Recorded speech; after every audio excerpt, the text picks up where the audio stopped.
Famous words of Saeed Baba. Let's dance. You hear me? Let's do this. Y'all, Faise, get him in the building.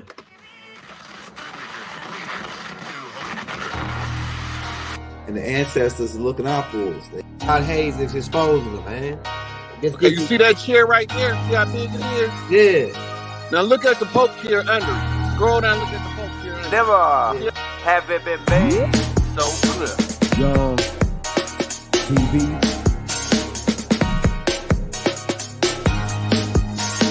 Young. We running the game right now.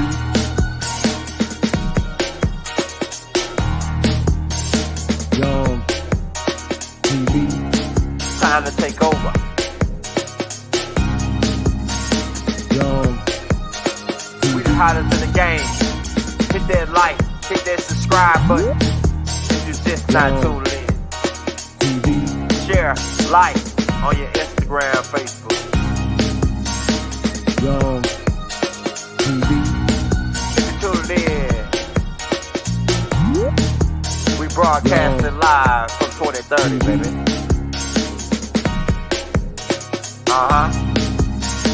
Young TV.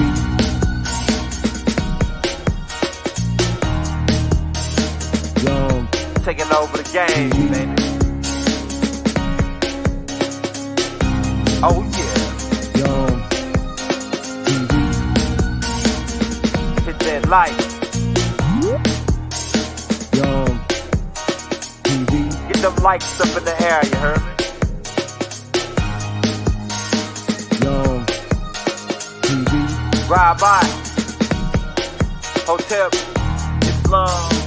Young TV. Assalamu alaikum. Flow lesson. Peace. Young Be unto you. TV. Hit that like. Hey, Rob Bot, for y'all that's tuning in, and peace and love and harmony. We got Faise backstage, y'all. We're about to get it cracking. What is hell? If you tune in. And we got like some stuff coming out this week. Next week is gonna be heavy. We got the Ash Star Command tapes. People saying young worship white extraterrestrials. They saying this and that. Like I say, Baba already put out about the Ash Star Command in a book called Man from Planet Riz. Right? So we ain't putting out nothing really new. We just letting you know who in on trying to decrease the population and take us down. Right? Hey, shout out all my peoples. Hey, where y'all at? North Carolina, South Carolina. Shout out Florida in the building. Shout out Mississippi, Jackson. Shout out St. Louis, Kansas, Sacramento in the building. Shout out London. Shout out South Africa, man. Shout out NYC. You know what I'm saying? Yes, sir. We see ATL. Shout out A. We posted in the A right now. Shout out Tennessee, Memphis, Nashville.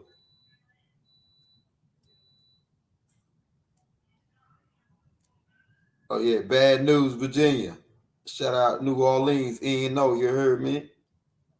Wow. Uptown, downtown, round town, you heard me? Kansas in the house. We got Jacksonville, Florida in the house. Dallas, Texas. We used to live in Dallas for 10 years. I lived in Dallas for 10 years. Hey, shout out to Bahamas. Yeah, we're going to have to be coming to high and swing on you. Shout out LA, the city of angels. You heard me? Shout out my C's, my B's, and my GDs. And my P's. You know what I'm saying? And my lords on the land. You heard me? Buffalo, New York. What's happening? Savannah, Georgia. What's happening? You heard me? 305 in the building. You heard me? That's Florida, right? Little mama so hood. Little mama so fine. I'm about to get it cracking, y'all. We're talking about what is hell. Now, like I say, ain't no telling what phase finna go with this. Faise finna crack heads and twist caps. Shout out to goddess. Shout out all my goddesses in the building. Shout out all my pharaohs in the building. What up, Walker? You know what I'm saying? Hey, on my perspective is what is hell. Hell is a place. It's a real place. And you can put yourself in hell right now. Hell, jail is hell. Don't it rhyme? Ask anybody that been there. They'll tell you. I just got off the phone with my brother right now. He in jail. He been down for almost 5 years. He about to get ready to get out though. He had he get out in April. So he shot. You know what I'm saying? He said they ain't got to worry about him coming back there no more. He know that's hell. Once he get out of hell, he said he ain't going back no more. Like we say we don't got freedom now, and we really don't, as far as like, you know, we could get into like the details of the matrix. But I'm talking about like being in jail is a different type of level of your freedom being taken. You see what I'm saying? The boys got to take a dump while somebody look at them take a dump. They got to dump and flush, like Mike Epps said. It's welding and gashing the teeth in hell. I mean, in jail, it's welding and gashing the teeth. All my school of hard knocks guys, I already know. The food tastes like hell in jail. Burnt cornflakes, burnt toast, old 3-day-old burrito that smell like toast, some Kool-Aid with no sugar in it, tastes like water and powder. I'm telling you, man. They say, "Damn, young, you must have been in there." Nah, I got a whole bunch of people that, you know, that been in there, man. Like I say, my brother up in there right now. But everybody ready to crack heads, stop playing. We got Faise One backstage right now. We warming up the stage. You know, it take about 10 minutes.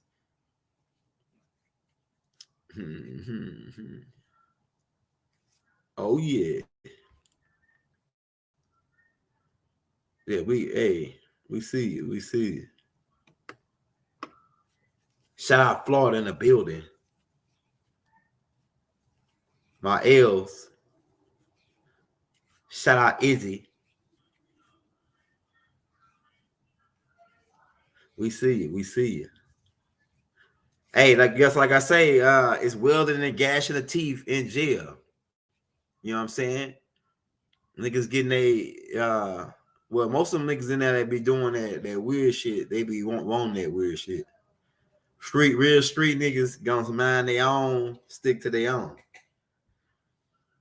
Like I say, my brother been 5 years, and he got rolled on probation in Texas, so in Dallas, so he about to get ready to touch down. And you know, he was already doing it big, right? Whatever, before he went to jail. So when he get out, we're gonna just start the record label back. We're gonna rebrand everything. We're just gonna come back hard. We're going more right knowledge. We're going more right knowledge nowadays. You know what I'm saying? Hey, so what if you got any questions for me before Faise get in? I think Faise he'll be in about 2 or 3 minutes. Right? Shout out Melchizedek. Shout out Melchizedek in the building. Shout out that boy Jason. Yeah, like I said, I want to show y'all some shit, because let me tell y'all this. I'm gonna give y'all a little drop on some shit that's about to come out. Now we put the picture out about She-Ran, right? Everybody niggas making fun on Instagram, and he go Faise right here, y'all. Ladies and gentlemen, now coming to the stage, Faise One, the hottest in the game right now. Robert. Hey, Robert. Hey, peace and love. Hey, I always forget. Let me do this announcement before we get started. Where it'll be at the beginning. Hey, Faise got 10 books right now out that he wrote. If you want to get those 10 books, what you would do is you would cash app him at Play for Change. We're going to show you the flyer, right? This is the flyer. If you want to get those 10 books, like I say, if you sent the email already with the money, bear with us. We got a lot of people requesting stuff, so we'll get to you. Trust me. here we go. This is what it looked like. This is the flyer right here. It's got play for change, cash out. This is the cash out right here at the bottom. 10 books. Now you're gonna get 10 books. What you want to do is leave your emails in that link, in the little links in the cash app description that you can type in, right? And just type in, oh, I need the books. Leave your email though, so you can send the 10 books to your email. Any amount of a cash app to that donation to that cash, any amount of donation to that cash app will get you those books. But make sure you leave your email. Just want to make that quick announcement for you. All right, hey, Faise, this right here is a good one, man. We had a lot of because people saying we got a lot of people still in religion. We got a lot of people that say, okay, I'm religious, but it's hell real because I don't want to wait till I die and then go to hell and shit. And hey, look, I'm the type of nigga. I want to make sure I got everything covered. So you say I gotta believe in Jesus. Hey, I believe in Jesus. Whatever I need to get in there, I ain't no disagreeable nigga like that, you know. So like, I want to hear your perspective on it. The master teacher put a tape out on it, and what is here. And I said, damn, me and Faise do one. That'd be a classic to go right behind the master teacher's one, and it'll be a classic. Yeah. So I said a book. That was a book. What and where? Yeah, that's right. Yeah, that's right. Go ahead. I want to start by taking some questions. Peace, everybody. Back. Salam alaikum. Assalamu alaikum. Right. I want to speak to everybody and say thank you for those of you who've been supporting, those of you who've been locking in and tuning in and getting the books and sending donations. I see all of y'all. I've been getting all of your messages. I appreciate you, and we ain't gonna do anything but keep going. You understand? So thank you for that opportunity, and thank you to the brother Young Elder for allowing for me to be able to address the masses and speak to the people on a whole different plane. I want to take some questions. Let's get into some questions. Y'all know I think so. Okay. Says so what fruit specifically do you think Eve ate from? Okay, you want to go in? Y'all want to? We can start with that question. I guess they could go into it. So, what fruit specifically do y'all think Eve ate from the tree? Okay, what Eve ate from? What they're speaking of in terms of the esoterics is a piece of knowledge. That's a fruit. Fruit is like a seed. Fruit is like a gem. Fruit is like a token. You know what I'm saying? So if you receive a certain gem or a certain token, it's a piece of information. It's like a key that if you know how to use it, it can get you into certain doors or it can take you to the next level. So it's basically a nugget. That's what she received. And that nugget was something that exposed her to the orgasmic experience of being a human being, which was the same type of information or experience that those who were called the Yahwehans had come into, which was saying what? Now the man has become like one of us. Genesis chapter 3, verse 22. The man has become like one of us, the plural Elohim, that had already accessed whatever sacreds came with having the orgasmic experience. Remember, be fruitful and multiply. Okay? So if you're being fruitful, there is an orgasm that takes place during that interaction. Being fruitful is dealing with sex.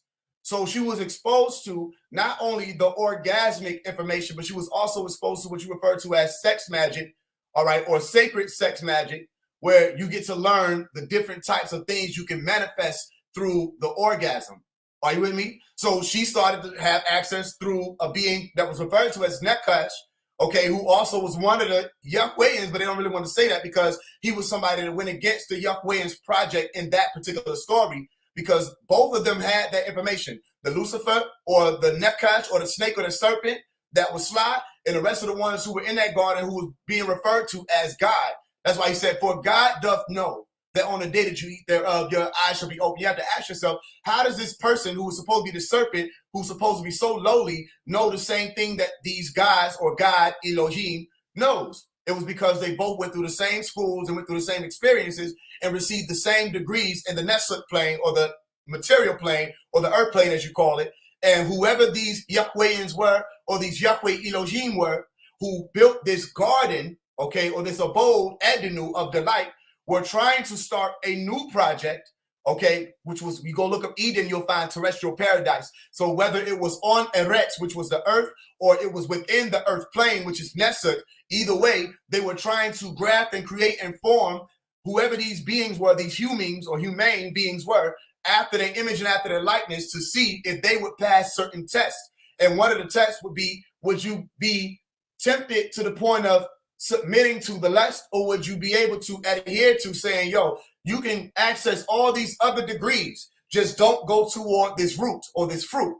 Okay, we want to develop that crown first. All right, how about this? They said you can eat of every tree except the tree in the midst of the garden. Well, then why didn't they stumble across the tree of life? Because if they would have been able to access whatever that science was, or the lengthic telomere that would allow them to literally become immortal or beyond death.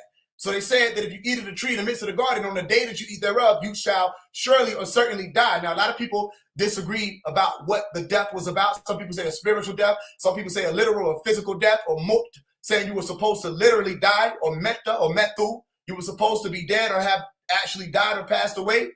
However, if you were saying it was a literal physical death, Adam went on to be 939 years old.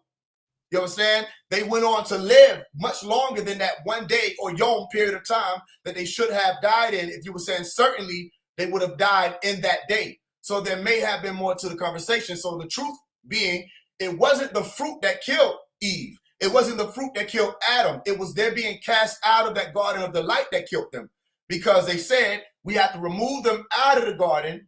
All right, lest they eat of the tree of life and live forever. Okay, so whatever nature was in Adam and Eve at that point, of whoever those beings were, or whoever those subjects of that experiment were, they didn't want them to touch that tree. So they had already decided in their mind that whoever those beings were, they had become corrupt because they failed the test. Okay, and that test was of lust. That test was of pleasure. That test was of, once you're exposed to this type of light, if we say don't go toward it, will you go toward it? Or will you abstain and be like the maidens who were pure, or be like the nuns, which is, you're saying the same thing, it's just that they flipped it. The maidens were the ones who, like in the Holy Tablets, Malachi spoke about them. The pure maidens were the ones who man had not touched them. You understand? None of the men, none of the Luciferians, none of the jinn had touched the maidens. Okay? In Revelation chapter 14, verse 4, they speak of a group of beings who were referred to as the 144,000, go figure. And that was the 144, which is 1 + 4 + 4 equals 9, or nun. Okay? Meaning they had accessed the light and they had not yet been defiled. In the biblical scripture, they refer to them as women. Okay? In the story of the maidens, they say that the man had not touched them. Whoever it was, they had remained virtuous. You understand? They had to become vicious. They were virtuous. Why am I saying that? Because the word vish means poison. Are you with me? And when you say somebody is vicious, you're saying they're acting in a poisonous manner. These people become chaotic. These people become destructive. So they were virtuous as opposed to vicious. All right? Or they were not after the order of the Nephilim, okay, or the nefarious beings. They were not nefarious. They were virtuous. When you get into the 7 deadlies or the 7 lowlies, and there's another plane that speaks about the 7 heavenlies or the 7 virtuosities. Are you with me? So there aren't just 7 deadly sins, there are 7 virtuosities. The point is, the fruit that was given to Adam and Eve was literally the fruit that came from the tree of knowledge of good and evil. Some people stop at the tree of knowledge. No, it wasn't just a tree of knowledge. It was a tree of knowledge between what was called Nawar or Nuwar. So you have Nawar, which is fire, and you have Nuwar, which is light. You literally say Nur. All right? So they had the knowledge between the amber and the emerald. They had the knowledge between what Moses taught, the oil that Moses brought, the illuminating oil. If you say Moses backwards, you get sesum. All right? In Latin, you say sesamum, which literally means oil. And then you have the oil that came with the anointed one, who was Christ, who stood on something called Mount Olive. And what is olive? An oil. Are you with me? And you say olive, you're saying alive. Okay? And olive is saying evolve, Eve olive. And those who evolve, meaning they reached the Eve state, okay, and became alive.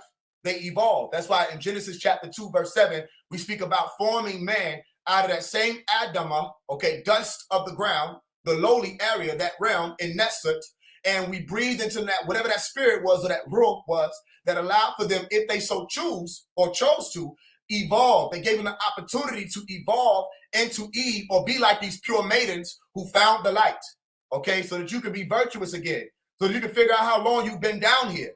Are you with me? And you can find your way back home, ET. Those of you who became elect, all right, could phone home, make a connection back to that sound like I taught you, ET phone phonetics, home. And when you find out that they say home is where the heart is, that's only the beginning. The floor of the home, that new home that you'll be getting to, is where the heart is, which is that green light. You understand? So they chose to go with that fruit or that root, all right? And that root was letting them know, here's the knowledge of good and evil. They gave them the Torah, all right? But yet they were not ready for the Torah. You understand? They hadn't figured out whatever the principles were that allowed for them to really be prepared for that. That's why they were only being exposed to Tob, not the Torah. They were only being exposed to the good. They wanted to activate and cultivate, which is the word sativa. Those of you who know what I'm speaking about, some of y'all speak of it in terms of marijuana. Listen, wana, okay? You say this is sativa. Sativa is a word that means to cultivate.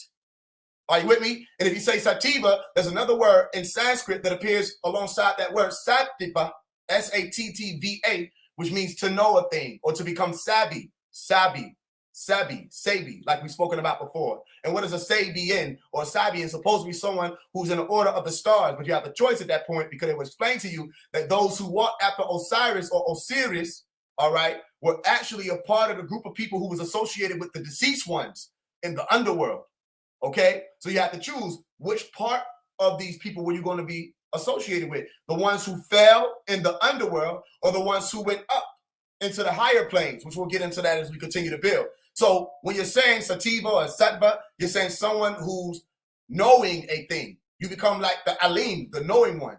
All right. So it was a knowledge of good and evil. So they were exposed to the red and the green light. They were exposed to the tob, which is the good or the green, and the ra'ah, which is the red.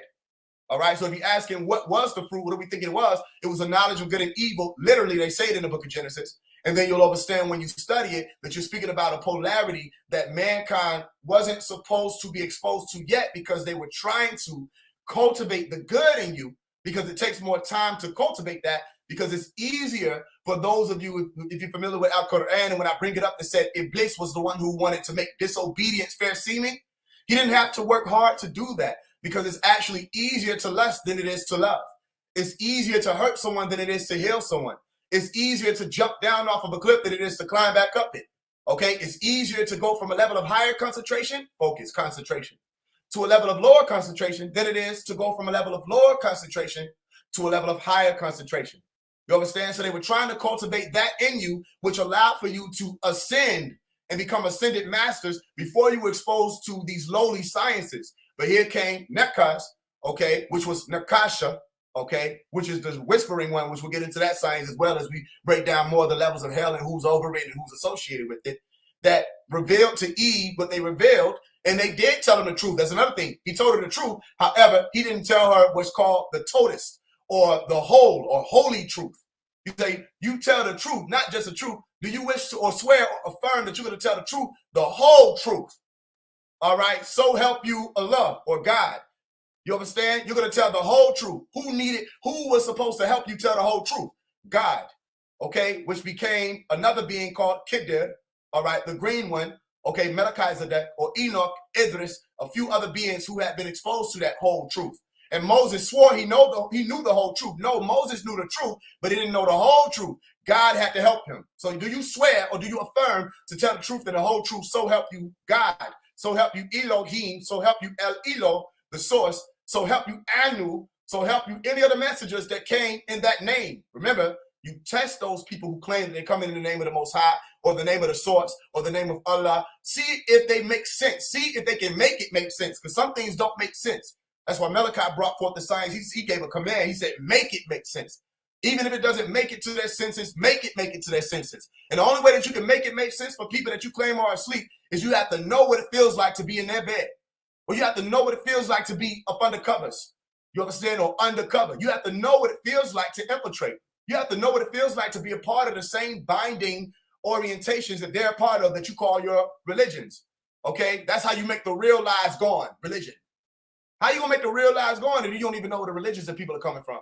Are you with me? So you can't make it make sense to people. You can't make it to people's senses unless you fully understand. So for those of you who are brushing off hell to just be some concept of the mind, you can't make it make sense because you can't explain that, because you're breaking a law when you try to explain it and say, oh, it's only in the head, because you have forgotten the law of correspondence. Your core responds to things that are outside of you, and the things that are outside of you responds to your core. Are you with me? That's why we gave you the Korah, which was a recitation, Korah, which gave you the Quran. And we'll get into all that. So the answer to your question is it was the knowledge of good and evil, the red and the green light. It was a choice, all right? That without that willpower, it's like you might as well have just resorted to calling it an illusion of choice. Without willpower, you can't surpass Moses' world of the Red Sea and make it to the junction of the Niles to get up to where people like Enoch were able to get up to become literally angels. Remember, Enoch was a human being and he became an angel. All right, let's go. Let's break it down. Let's build it up too. What else y'all got for me? Okay, yeah. I got this right here. We're gonna bite right down into it. We're gonna bite right down into it. All right, so the first question, well, the second question we got for you is, okay, because I know Elijah Muhammad talked about hell, and I heard all the perspectives, and I collected all of them. Well, not all of them. I don't think I heard all of them, but I heard a lot of different perspectives. Right. Now, some people say hell is just, like you just said, a place in the mind. In ancient Kemet, we looked at it as the underworld, you go to the underworld. And all religions, really, most all the concepts that deal with spiritual, esoteric information got a concept of some kind of dark place where bad people go. Could you break down your perspective on what is hell? Just get right there. What is hell? Like the different perspectives that you collected on hell, on what is hell, and what's the ultimate end? You think do people actually, bad people actually go to a place called hell? Go ahead. Okay. Ask this question. Do people who want to turn up go to the club? Ask this question. Do people who want to worship go to a church or a mosque or a masjid? Ask this question. Do people who want to be entertained go to the Super Bowl or any arena like the Gladiators? Okay, you have locations, places. Do you have to worship in a church? No, you can turn your home to a church or a holy place or a shrine, correct? All right, so then what people are getting confused, especially in the conscious community, all right, there's a little confusion in the religion as well, but it's only because they don't have the science to what they're speaking about. But the conscious community took it to a whole nother degree because they only limited it to be an actual place in your brain or a state of mind or a state of existence yielded from your state of mind. All right, so let's watch this. I was talking to one of the brothers on one of the Instagram lives, and I broke it down this way. Let's say we got Atlanta. Atlanta separated into two different main places. Let's just say that for the sake of conversation, we got two different main places for this conversation: Bankhead and Buckhead. All right, Bankhead, state of hell. Hell. You know what I'm saying? You could literally say that if you sending somebody to Bankhead, you're sending them to hell. So let's say Bankhead, the location is hell, the location. All right. Now, for some people, you might have to say that 47 times for them to understand that you're speaking about a location, not a state. Okay. Because why? There's been a curse word placed out there, which is state itself, that says, I'm in the state of Georgia. And you don't know that when they're asking about the state of Georgia, they're not talking about the landmass. They're speaking about the condition. Are you with me? When you're talking about a status, what's your status or your status? You understand? You're asking somebody what their state is, not the land that they're in. All right. So that confused people. So let's make sure we're getting it clear. When I'm speaking on Bankhead as an analogy, we're speaking about hell as a location, a place. So let's say I'm in a center somewhere. I'm in Marietta somewhere. All right. If I can drive to Bankhead, let's say I send myself to hell. I'm going to take myself to hell, Bankhead. That's from wherever I was, Marietta. Let's say Marietta is the earth plane that you human beings are, or us human beings are on. The earth plane, the Nesset realm. All right. Up under that first layer or vault, which you refer to as the firmament or the rakia. Okay. Where they placed all your stars and the rest of the things that they speak about in the book of Job. Okay. Let's say that from the level that you're on now, called the earth, the crust, Eretz, all right, up to the highest point that you could probably fathom, which is the atmosphere, which everyday scientists are telling you go further and further and further, all right, than what they ever told you before. Now they're saying the moon is in the atmosphere. Now they're saying all these planets and stuff might be in your Earth's atmosphere. How is that possible? Because you may not be aware of how far out or how much space there is, okay, when it comes to the first layer or what you refer to as the 7 layers of heaven. Are you with me? So let's say from the ground up to the firmament, if you believe in it or whatever you want to call it, you can call it the magnetosphere, you call it the atmosphere, or the vast space that is associated with your plane, okay? This is your abode. This is where you live. If that's the analogy of Marietta, then you drive from Marietta to Bankhead. That means you're going from the earth plane that you're existing in currently to a location called hell. Again, I could throw 1,000 analogies in there and people still will be like, it's a state. I'm speaking about a place, hell, the location. All right. Now, if we're going based off of the religious assertions, we're speaking of the pit or Sheol or Naraka or Jahannam or Hades or the underworld or the realm of the netherworld or Duat, whatever you call it. They're saying it is a place that you go to. Are you with me? In order for there to be a state that's affected by your state of mind, that state or that place, as you calling it, which is the confusing word, had to be there to begin with. So we're speaking about a location. All right. So from Marietta, I go to Bankhead. That is the place of hell. And when we get there, niggas is shooting each other. Niggas is robbing each other. You scared to walk to the mailbox because you don't know if you got to duck bullets. All right. You scared to go to the ATM. You looking over your shoulder. You can't eat in silence. You getting robbed in your sleep. It's shootouts happening while you're resting. You're in a state of constant chaos. This is Bankhead. You go to Buckhead, you got people walking they fucking chihuahuas and poodles and shit hanging out of purses. You know what I mean? You got the picket fence with the white and the dog and the motherfucker back there playing the flute for some reason. You say, this is heaven. You see literal milk packets and honey cartons and all this other shit on the fucking side of the road. Y'all know what I mean? And all this is heavenly. You know what I'm saying? You say, I'm in heaven. This is a haven, a safe haven for me to be. All right, those are the places. That doesn't mean that Bankhead can't be heavenly. That doesn't mean that Buckhead can't turn into a state of hell. What we're saying is, for one, you didn't build the realm you're playing in. Let's think about that. If I ask anybody who claims that hell does not exist as a location, how do you know? How do you really know? Let me tell you something. You don't. You don't know. Why? Because you either haven't had the opportunity to explore, like myself, I have, and we can get into that, or you are right here living in the conscious realm that we're living in, which means you haven't died to be able to determine whether or not there are beings who say go this way and that way, and you don't have a choice of whether or not you're going to listen. You don't have the language or the passwords that can even call yourself a God and say, wait a minute, I'm God of the earth. Why do I have to go to hell? No, I'm God. I run this. Only me. What happens when you're dealing with forces way beyond you probably able to understand, and they say, go to hell.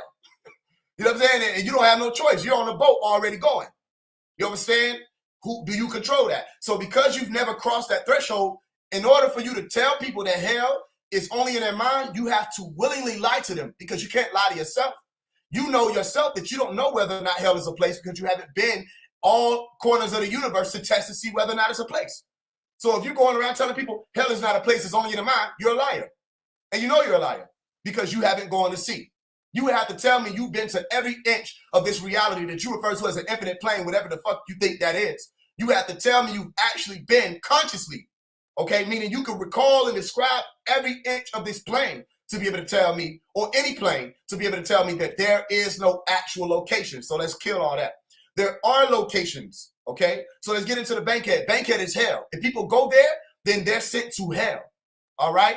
That means that whatever is happening in that place, whoever set it up that way, whether there was a lack of resources, whatever the fuck caused that place to be in that place, whoever set it up that way could easily wave their hand and cause it to not be hell anymore. However, that is the location where hell is taking place. So the only reason why a lot of people say hell isn't a place, for one, let's say the main reason, not the only reason, the main reason is they wish and hope and pray that that place ain't real. For one, they resent the idea that one day somebody's going to send them to a place to be judged. All right. And why is that? Because they can only think of the fire. They can only think of the torment. They can only think of all of these things, but they're not looking at what the whole cause of it would have been. You're not being sent there because they don't have anything else to do but to just send you to burn for eternity. No, the purpose of purgatory, all right, was to cleanse you. Why did you have to be cleansed? Because before you crossed over that threshold, you didn't clean whatever was a part of your essence that would have allowed you to ascend. Are you with me? So for the people who were cast into that realm, or people who are in that realm currently, they're being purged. And everybody has a time which is referred to as the day of standing, okay, where you will be called for everything that you've done. There's nothing that you can do. The time is up. You call it a day of recompense. You call it a day of judgment. Everybody has that day and time, Yom Din.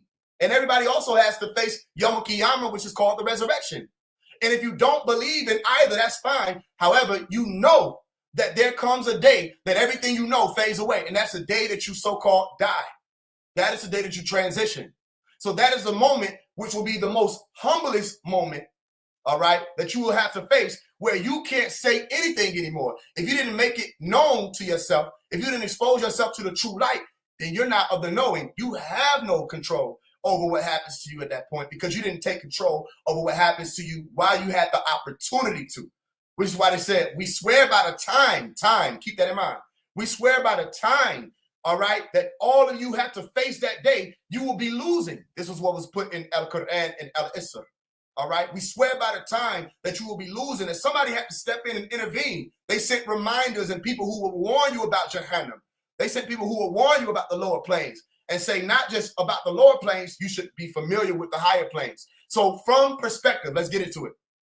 From the perspective of phase one, Omari, I like the word perspective because it's per my speculation, literally, per my speculation from the things that I've seen with my eyes, not the eyes that you can see, you know what I'm saying, behind these shades or that I'm looking at you with, but the eyes of my astral body. There is not just a place, there are places beneath this ground we're standing on that are other abodes or worlds that look similar to this one.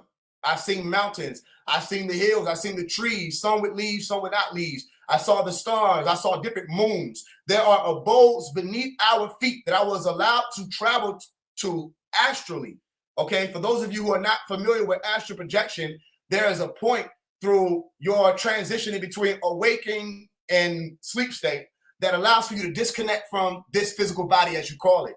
And you can travel different planes in this reality that you're connected to, or you can go around in this reality that you're connected to and see different parts of this world that you're literally living in. If you go into your living room, you can see people there. You go into your mama's house across the town, you can see her.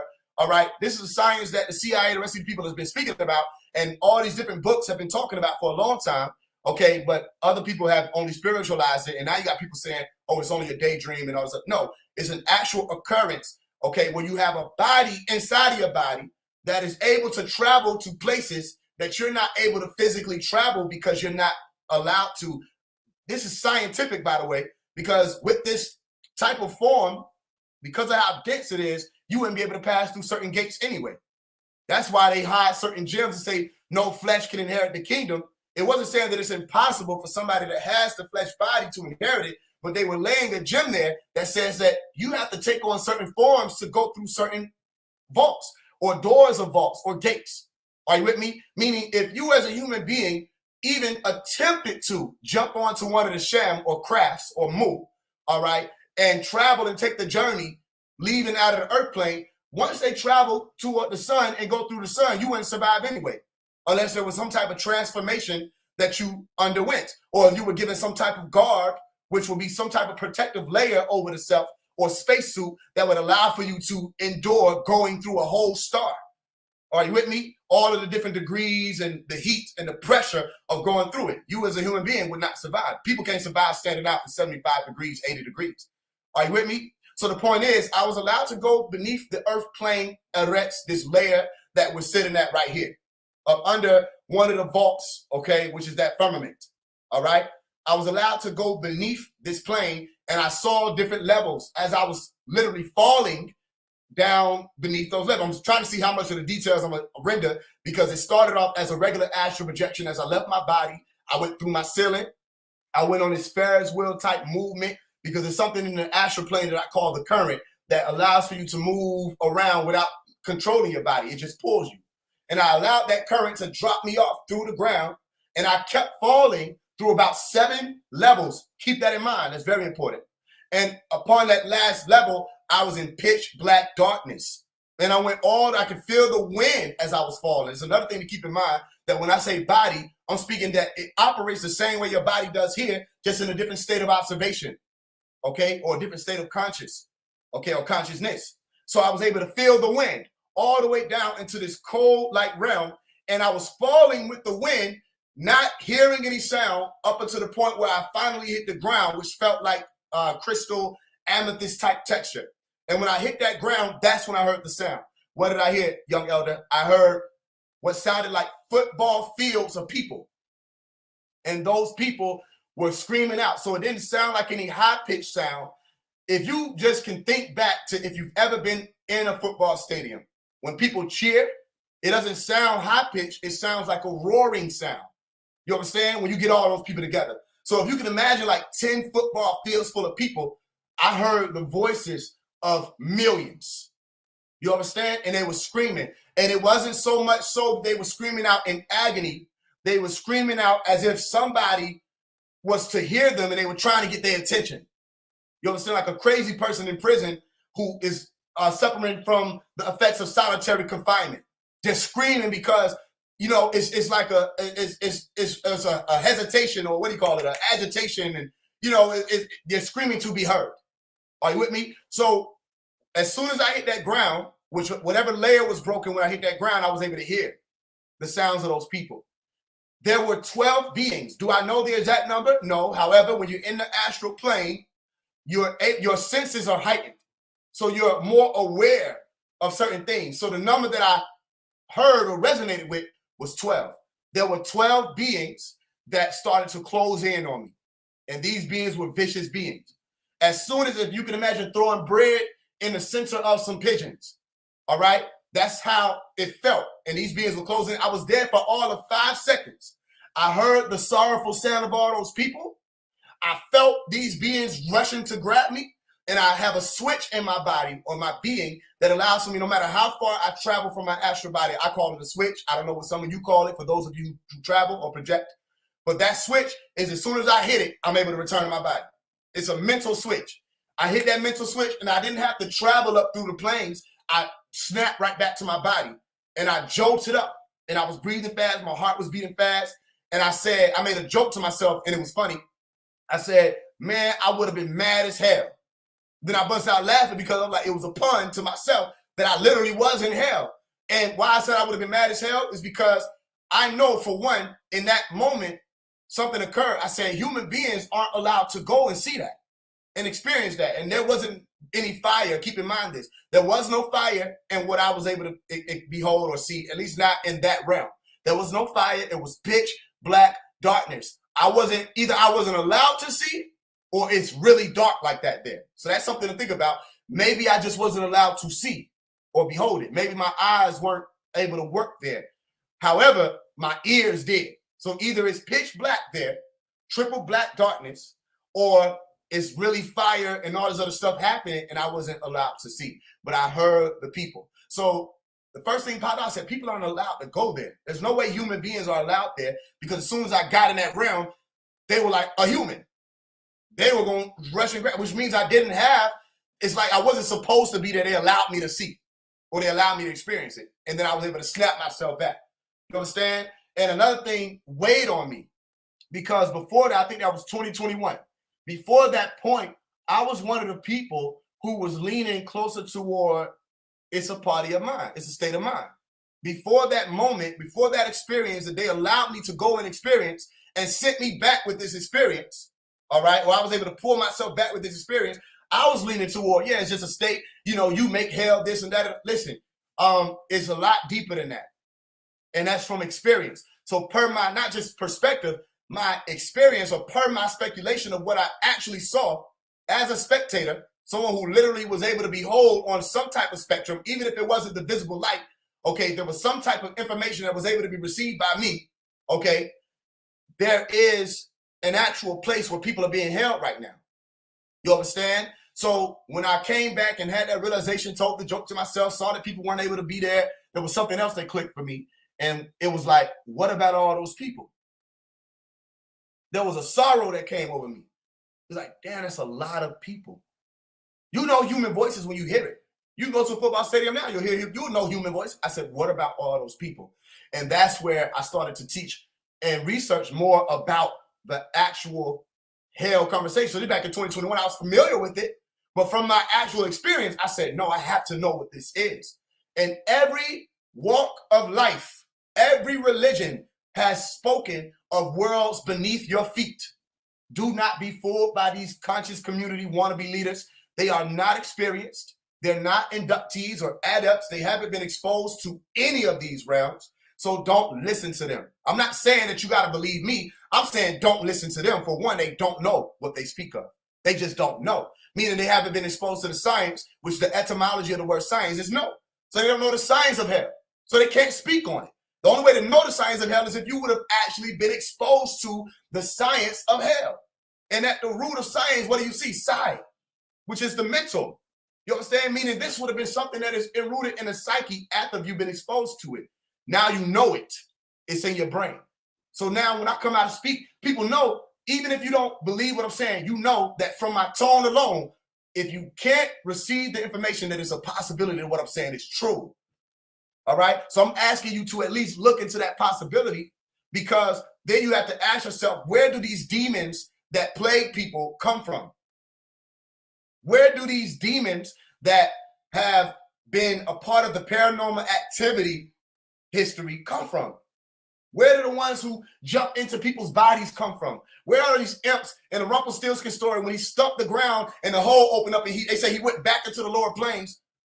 Rumpelstiltskin is an imp. An imp is a demon or a devil. Where do they come from? And if they go back into the lower planes, then that means that they're allowed to come up here on this plane and fuck with human beings. You go and look into, like we spoke about in the last class, right? The Yamadutas, right? Where I told you Yamadutas brings you to the same conversation of du'at, because Yama is saying justice or death, but in other translation, you get justice, Yama. And you say Duta is saying a messenger or a carrier of. So a messenger of justice is saying the people who walked in the same order that Enoch and Jesus and the rest of the people, the order of Melchizedek, all right, walked into, which means that they were exposed to interdimensional sciences. Why am I saying interdimensional? Because that's what is meant by the junction of the Niles. That is what is meant by where the two seas meet. That is what that symbol of yin and yang represents. When you see that S in the center, that's a sacred of interdimensional travel, saying that when you step from one frequency to another, all right, you're able to behold a whole different reality. When you get into that, what people were speaking about, where they said the military at one point had access to these red light vision goggles or night vision goggles. And when they turned into a certain setting, they were able to literally see demons. And that's when they started to ban it. I can't remember what it was called. I think it was diacyanine, dicyanine. All right, some of y'all probably know what I'm saying. If you know the word, type it in. Dicyanine, I think was the word. But the dicyanine was an actual dye that allowed for the spectrum to be visible to human beings that human beings aren't able to access. Because you remember, certain beings can't see certain things, certain beings can see. Your bees or our bees, the bumblebees, have the ability to see beyond ultraviolet, all right? And they can't see the color red. But human beings can behold the color red, but we can't see beyond ultraviolet. You understand? So you step into another frequency and you're able to see certain things that you can't see while you're here. Does that have to be something that phase is causing you to believe in? Or can you go look up hypnagogic hallucinations? Or you can remember when you woke up from a dream, all right? And you literally was looking around your room and you could still see images from your dream in your room, right? If I walk in the room, I'm not going to see what you're seeing. Have anybody or has anybody awakened from the dream state and saw writing on the walls? Has anybody awakened from the dream state and saw numbers on the walls? Symbols that you may not know what they are in this lifetime. You may have beheld hieroglyphics, some type of sigils from your past encounters or life or existences here. Has anybody awakened and saw numbers all over your walls? Okay, if you saw that, nobody wrote them numbers on your walls when you were asleep. You're looking around the room and you see that they're perfectly aligned on the walls. Not that they're just floating around in the sky, they're on your wall. Why?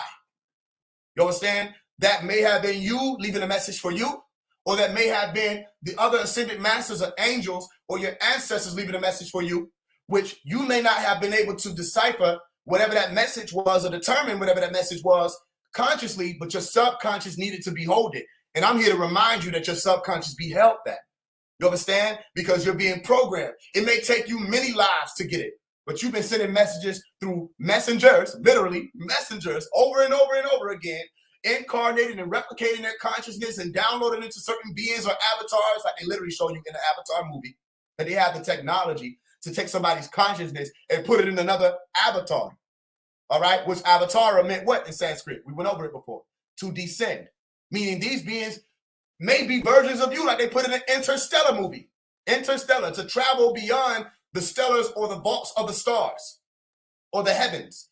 All right, and they said they were getting messages from whoever these what they refer to as fifth dimensional and beyond beings were, and they came to the conclusion that they may be higher versions of themselves, like the people from the spiritual community you're speaking about. Your higher you, or your living you, or a version of yourself that you just may not be aware of yet, like they speak of in the Secrets of Adafa, or Malachi York spoke of in the Secrets of Adafa in the Holy Tablets, all right, that Adafa ran into a version of himself. It was like, who are you? He said, I am you. What are you talking about? I'm you. I'm a higher. You haven't been exposed to me yet, but I am you. This is a version of you that you didn't know was here, all right? And Adafa was asking, he said, how long have I been gone? He said, you've been gone 76 trillion years. You understand? Do you know how far and how deep you would have had to fall in to have been gone 76 trillion years? Why is that important? Because in the Holy Tablets, the Secrets of Adafa, Malachi York also explains what? That no one knew, other than Adafa who had been exposed to it, all right, which we'll get into that science, how far up your planes go. No one knew. So if you're speaking about space, all right, who knows about space-time continuum? Space and time are literally one and the same. That's what the word continuum means. They're one and the same. So as far up as you can probably fathom when you get into infinity, all right, is your realm, which also means as far low as you can fathom is your realm. How far have you fallen, mortals, Enoshites, forgetful ones, who have to be reminded over and over again? Rasulullah, Jesus, Buddha, you know what I'm saying? Siddhartha, Jesus. How many times do you have to be reminded? Sheba, how many times do you have to be reminded? Malachi, how many times do you have to be reminded? Omari, how many times do you have to be reminded? You have fallen, Nephilim, and you're walking in their orders. And we're reminding you, we are you. And we're giving you a message, say, look, we are one and the same, except you made a different decision. You have disagreed about El. And we're telling you to agree about El. Because when you become agreeable, you will rise up. You understand? You will ascend. What do we say? You are either an angel descending or ascending. Well, what decides that, or what differentiates between the two?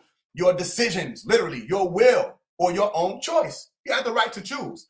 You understand? So Adafa said, yo, who are you? He said, I am you. How long have I been going? 76 trillion years, right? That gets into a conversation of no man knows the hour. No man knows the hour. You don't know how long you've been gone. Your concept of time isn't something that you can fully wrap your mind around, because your concept of time is beyond what you can wrap your mind around. If you don't understand what I'm saying, tell me a color that's darker than the darkest color you can think of. And tell me a color that's brighter than the brightest color you can think of. What's darker than black? Tell me the color. What's whiter than white? What's blacker than black? And people say pitch black. You can't think of pitch black. All you're thinking of is black. People say pitch white. You can't think of pitch white. All you're thinking about is white. This is the spectrum of your reality.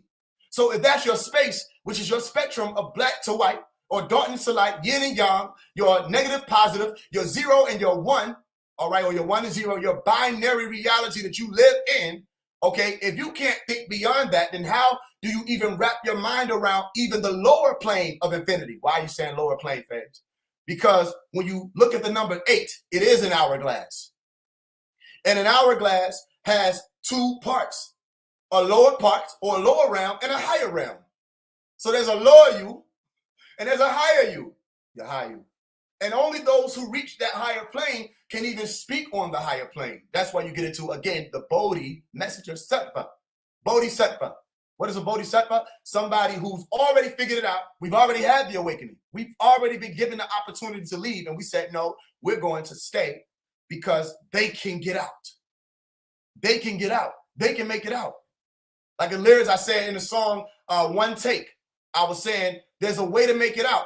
I didn't want to leave until they knew.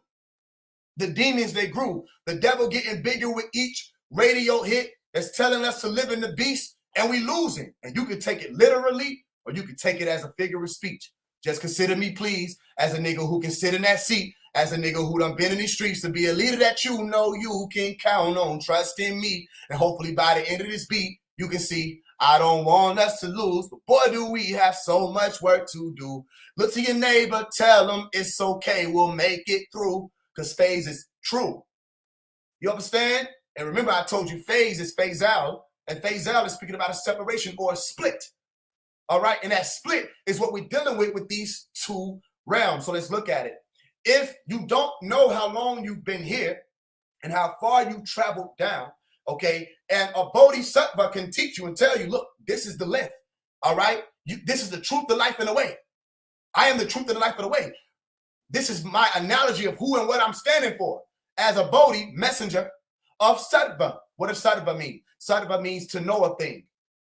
Are you with me? To be savvy again. So if you're a messenger of knowledge or a messenger of telling people to know, then you're also letting them know that they need to know this for a certain reason. So when Jesus said, you will know the truth and the truth will make you free. Some people think it's set you free. Go look it up again. It's make. You will know the truth and the truth will make you free. What you have in this truth, that motivation gets up under you. That fire or that light gets up under you. And now you can ascend or evolve. But look at that word. Did people ever pay attention to the fact that that man said you were in prison? Did people ever pay attention to the fact that if you have to be made free, you are a prisoner? You understand? So when I was younger, I used to tell people the prison is maintained and prisoners are kept in the Tiamat plane or the Nesset plane or the material plane by something that is referred to as gravity. Look at the word gravity, separated, gravity, G-R-A-V. You can say gravel, rock, heavy metal, okay, something that is heavy or with a lot of mass. Or you can say G-R-A-V and think of it in terms of Hebrew or Hebrew and replace that V with a B. Grab, okay? And as long as you're grabbable, they can grab and pull you down, which means you're too heavy. You understand? So if I'm saying somebody is too heavy, that is the ball and chain of your reality, gravity itself, which means you have to become like gas or ether, become an Etherian, all right, or of the knowing. Remember the movie Knowing featured the Etherians in it, all right? And they were able to turn from human beings. They took on the form of human beings and they transformed themselves into beings of light or ether, all right? Those were the Etherians that Malachi York put in the book, The Holy Tablets, okay? And once you become an Etherian or ether or beyond gas, now you can ascend. It's going to scientifically happen. So if this is something that's made up by Christians, that you become like Christ or activate your Christ body, or you become spiritual or full of faith or faithful, and only the faithful and chosen ones are the ones who can ascend and electrify themselves, who you call the elect, electrified, which means they become sped up.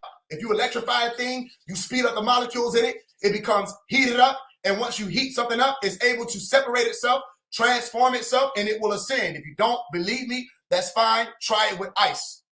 Put it on top of a pan, all right, or put it in a pan, turn on that stove, and watch ascension in real time, like I've taught people how to do. If you need to visualize your ascension, okay, put ice in a pot or in a pan and turn it on, and you will watch it go from ice to water, which is the liquidated state, from solid to liquid, all the way onto a gas, and it will travel and ascend. Science. We've been teaching science. When we taught the weighing, which takes place on a scale. Are you listening? The weighing of the heart ceremony, we were saying your heart has to weigh less than this feather. Because not only do you have to make it to the feather, you have to make it to the Father. Listen, you have to be able to ascend beyond it to be a part of that heavenly host. Because the Father is the one who's waiting for you to get there. They've made it farther. We're waiting on you. Now I go and prepare a place for you.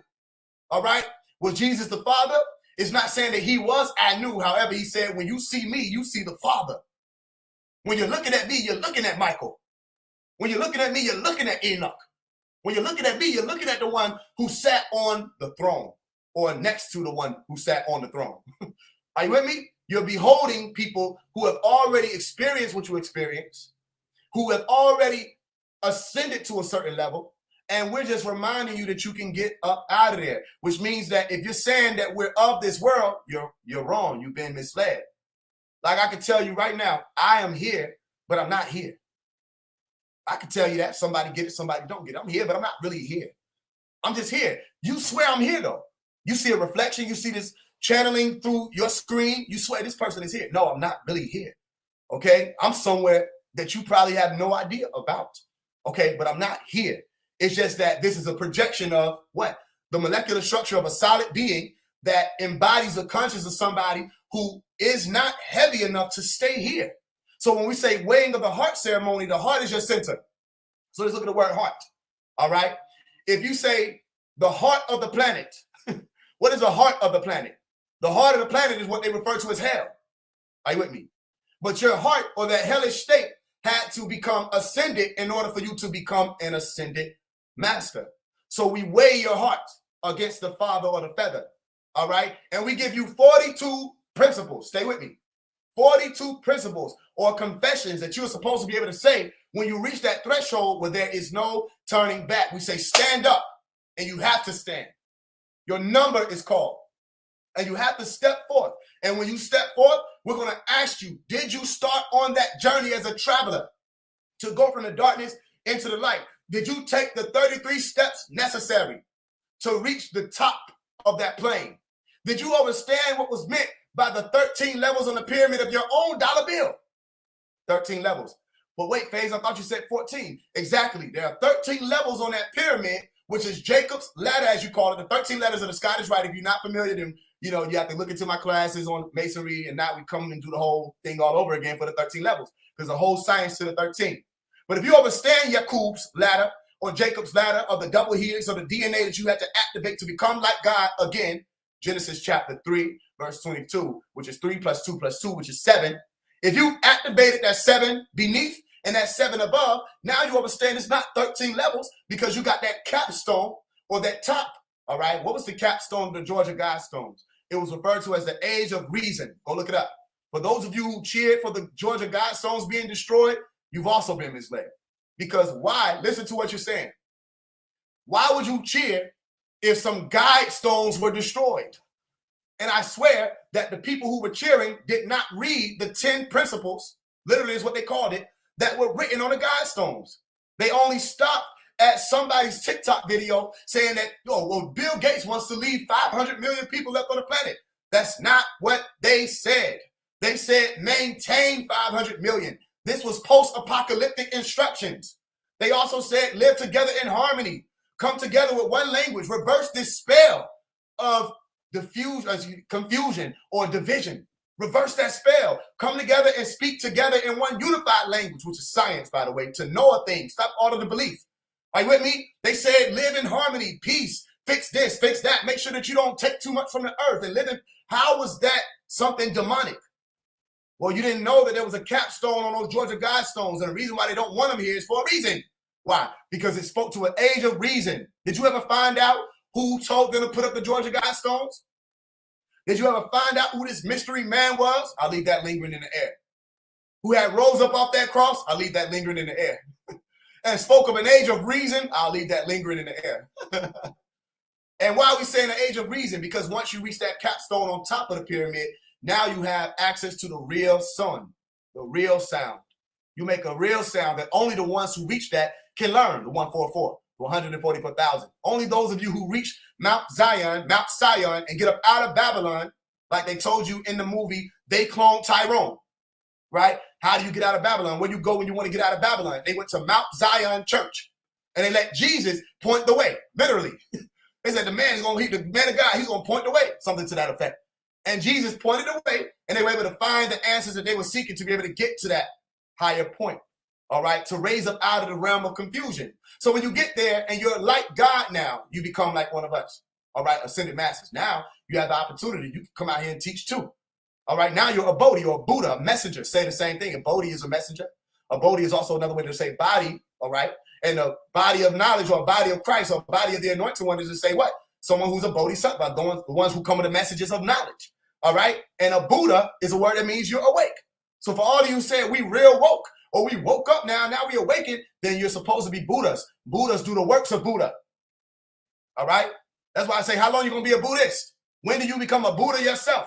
How long you going to be a Christian? When do you become Christ yourself? How long you going to be a Mohammedanist or a follower of Muhammad? When do you become praiseworthy yourself, Muhammad or Ahmed? You understand? These were messengers who were giving you an example. Another thing that people need to keep in their mind is those who really understand Hinduism, all right, or Hinduism, they'll say you're not looking at Buddha as a god. You're looking at Buddha as an extraordinary man, an example. What's my point here? You get to that higher level, the capstone. Now you're like the rest of these guys who've reached that plane. That gives you 14 levels. What's 14 divided by 2? 14 divided by 2, 7. 7 levels beneath you, called the Naraka. Naraka. Naraka. Look at it. Nar. If I say Naraka, I'm saying Nar. What is Nar? Fire. Nor. Fire. All right? And Ka is a spirit. So Naraka is where the spirits are sent to. Fire. Nar. To be purified. What does Naraka or Naraka sound like? Naraka. Narika. Narika.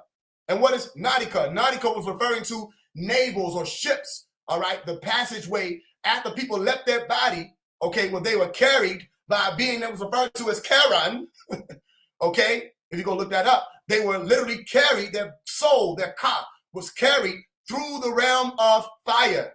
Are you with me? In these boats or this boat or this ship. So if you say Nautica as a ship, you're speaking about Nautica takes your ka to Nord or the fire or Nautica, all right? And all you're saying in Nautica, you're saying naughty or saying naughty. Okay, naughty, N-O-U-G-H-T-Y is 0. And naughty, N-A-U-G-H-T-Y is nothing. But also another way to say evil or faithless. Okay, so the 7 places beneath you, realmed or reigned over by the 7 deadlies or the 7 lowlies. Remember, we said Iblis was of the lowly. Okay, is half of that 14. And then you go above that and you have the 7 places of virtuosity. Like in Al-Quran chapter 41 verse 12, you can also find it in Al-Quran chapter 2 verse 29, where they speak of the higher planes or the 7 heavens that were formed. Are you with me? To help people to understand that you're saying 7 above, 7 heaven, and you're also saying 7 of the hells. So watch this. Stay with me because it's supreme mathematics. Supreme mathematics. This is beyond what people think math is supposed to be, but it has to add up. Pay attention. You have 7 levels beneath. 7 levels above, 14 altogether. We'll ask the question, did you begin the journey of going from first step, 1 step, all the way to 9? Remember the 19, right? The secret of 19 that we broke down in 19 Keys Exposed. 19, when we said over it is 19. What are we saying? Over Jahannam, hell, is 19 Zebaniah, angels. Okay? But if you didn't understand that 19 was 1, 9, or 1 through 9, a level, a science that you had to understand when you went through certain spaces between darkness and light, then Phase One brought forth that clarity. Malachi York brought forth that clarity. So when we asked, did you go from 1 to 33? Did you step from the base, the root, all the way up to the heavens? Did you make it there? Did you understand the 14 levels to become like the Eye of Providence up there with us? Did you gather your understanding so you were no longer standing up under the curse anymore? Did you make that journey or voyage of ascension? He said, what do you mean? And we'll show you the math. 14 divided by 33 gives you what? 0.42, 42, 42, 42, 42, 42. How many principles, young elder? Are you with me? How many principles? 42. Stay with me. Let me say it again. 14 divided by 33. 14 levels on the pyramid. 33 vertebrae. This has never been heard before. This is revealed to me. Literally. You understand? You have 42, 42, 42, 42, 42. It continues on. 42. Why is that important? Because when you're saying 42, what does it sound like? 42. 42. All right? And if you're saying 42, you're saying 42. 42 gives you 42. And if you go look up what 42 is, F-O-R-T-U, you'll find the word fortune. All right? What is the etymology of the word fortune? You'll find the word fate. F-A-T-E. And if you're saying fate, you're saying fate. All right? Or fata, you're saying fatiha. Okay? Which is the beginning, the opener, which also gives you a key, what was brought by ta, fatiha. And you're also saying father, fade, father, or feather. You with me? And the 42 is associated with what? The wearing of the heart ceremony, where your heart has to be lighter than the feather. The feather. In order for you to get to the Father. All right? Now I return unto my Father. Fatiha. All right? So watch this. If you flip the letters of feather around, you will find the word heart. You say, Faise, but what about the F? I'll tell you about the F. I'll tell you all about the F. when you're dealing with, there's a brother, Terrence Howard, who just went out, he started teaching more recently. If y'all haven't been up on it, go look into it, all right? And he was breaking down the sciences that come with the frequencies of certain compounds when it comes to your genes, that they make a certain sound, and the sound yields a certain color, right? What is the sound of oxygen? The sound of oxygen gave you F over F sharp. F over F sharp. When you say heart F, listen, stay with me now. Feather flips around to heart F. If the heart is operating over F sharp, that means that the oxygen has filled the heart. When we breathe in, a lot of people say send it to your brain. Did you ever think to send it to the heart? When you take in that oxygen, stay with me, did you ever think to send it to the heart? That if you were to fill up the heart with air or oxygen, okay, it will be able to ascend. Stay with me. This is the science of rising above that cross, Rosicrucian. So if the sound of F over F sharp yields the color green, does that align with the science of meeting El Qadir, all right, at the junction of the two Niles, where I say the two seas have to meet? There's a red sea that Moses was responsible for with his staff, and then there's another sea, the green one, and above, that El Qadir was responsible for. If those sciences connect, then right now it was for a reason that you heard this, because that heart F is filled up and brought forth and purified by the color green, which is the color of the oxygen, which is why even my father Fred was saying what? I heard you too, Pop. He said what? He said, you want to continue to activate that green light, breathe it in. Oxygen. Oxygen gives you a green color. Are you with me? So again, it brings it right back around to the fruit that you were offered. What are you going to choose of the two gods? What are you saying, Faise? Caduceus. All right? Caduceus. Deuces is what? Spirit. Or excuse me, Deuces is God, but Deuces is also Duce, which is two, and Ka is spirit. So you have two spirits of the Caduceus, or the coiled snake, that gives you a dark snake and a white one. The darkness or the light, which one do you choose? Because if you choose to be lighter, then you will be lighter than a feather, and you will be able to ascend. If you choose to be darker, then you will be too heavy to make the transition. Is this connected? It's supposed to connect. It's a whole different science now, because if you say oxygen, what are you saying, Faise? Oxy, like we broke down when we were speaking about Cupid.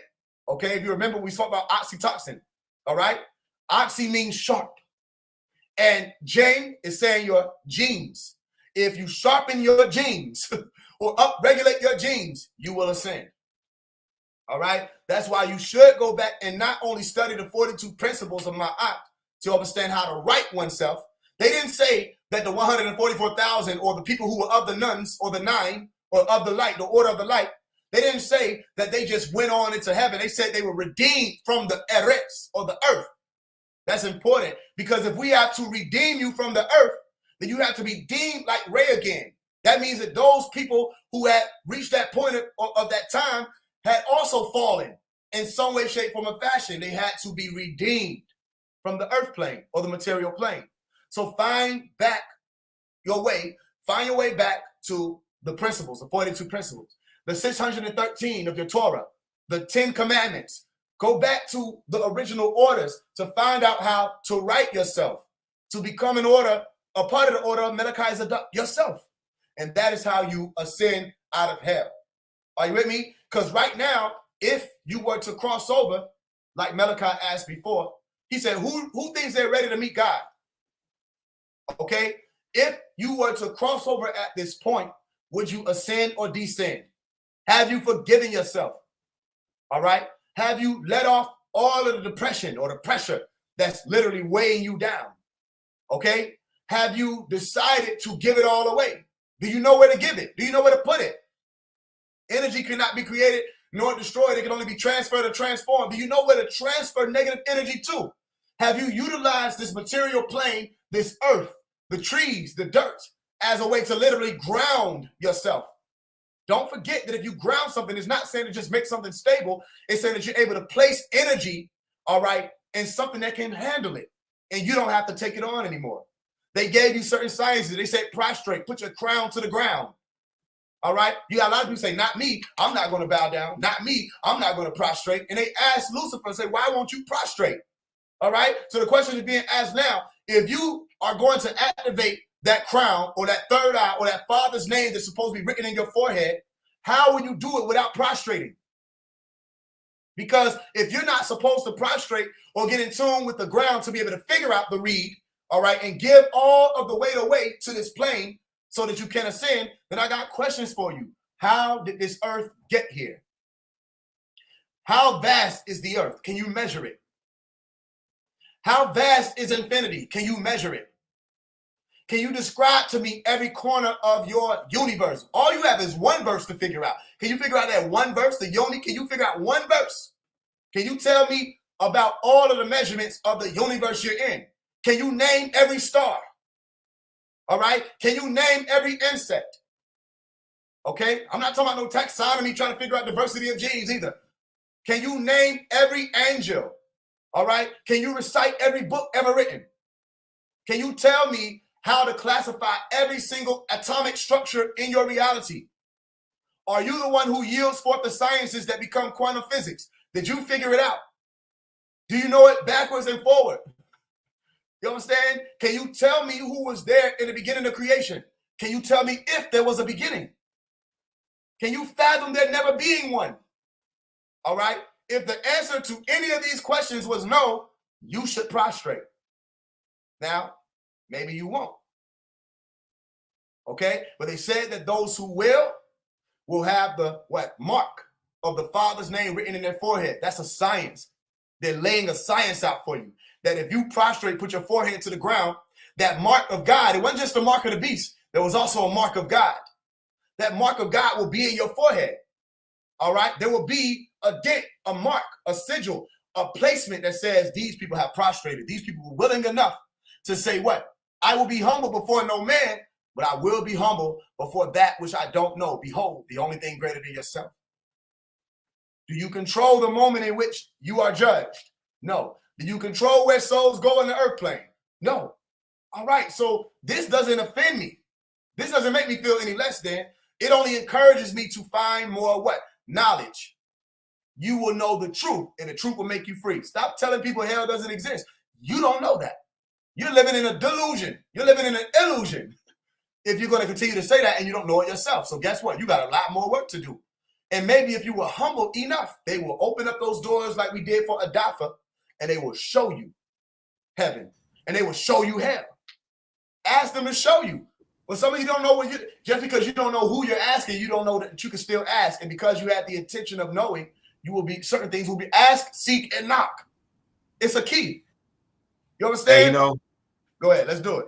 Hey, no, like I know, hey, what you saying, like, hey, so Baba had an experience where he said he went to hell and came back, and then my brother, he had said that he went to hell. He came back explaining it. I know a lot of people that died. There was actually some of them pronounced dead, and they come back and they say, "Oh, I went to hell," and they come back to explain the exact same thing that everybody else said. Like it was some alterations, but the similar thing. And I'm trying to figure out, okay, like, damn, is these people going? They actually died and came back and said that, oh, I went to this place. A lot of them describe fire, prison cells, people being tormented over and over. Sound like a nightmare to me. Sound like like say if you was to have a nightmare and get trapped in it, that would be a state of hell. Like say if you go to sleep and you sleep and you can't get up and you have a nightmare and you can't get up out of that nightmare, how would you know that's not hell? You know, like Baba said, how would you know if you go to sleep and you in a dream state and it's just as real, it looks just as real and everything, how would you know that's not a dream if you never woke up? Or how do we know this is not a fucking dream and we sleep? You know what I'm saying? So it's like I'd rather be safe than sorry. You know what I'm saying? That's how I fucking play the game. I'm safe than sorry. Right. But like I say, most people give a description as a burning place, a place of torment. And I also heard the perspective where you said purgatory. Where when you take gold, people, in order to get gold back like it is, like it's pure, you stick it into fire to make it pure. So what I was taught about here, and my ultimate conclusion, I'm gonna get to my question. That, like I say, hell is not a place people stay. It's people go through hell. You go now. You can stay there. Fucking depends on how long your mental or whatever it is, whatever to purge out your desires or whatever. Depends. I heard people staying there 150 years. I heard people staying there for what seemed like forever. And the reason why it seemed like forever is because of the time down there is much more broader. It's fucking 1 minute. It's like 1 second is like fucking seem like forever. Like it's the time frame is longer. Right. Even if you go watch that movie Inception. Go ahead. You want to go in on that part about the time frame being this broad? Okay, so even in that movie Inception, they said that it was a place called Limbo. And I actually studied the tablets of Baba with the mind and all that, and how he said that it could be it is a place and it could be a state too. Because I heard you say one time that people are doing worshiping the god Maui and this god Dope, and they don't know they could be in a state of hell. They could be tormented because we make you paranormal when you smoke too much of that shit, and you be thinking shit going on. Oh, she cheating, or oh, motherfucker watching me across the street. Shit, you paranoid as fuck, and you could be in hell and not even know it because you go in on that, like just the mental state of people tormenting themselves and not even knowing it. Literally. Yep. So in my book Rehab, for those of you who don't have the books, I got 10 books. Play for Change, PLAYFORCHANGE. Cash App. Send a donation, send your email, and I'll send all 10 books to you. The book of conversation at this point is the book Rehab. All right. In the book Rehab, I explain a lot of people think that hell means that you have to be in agony. That's why they have dope that tricks people or aids people in creating an illusion.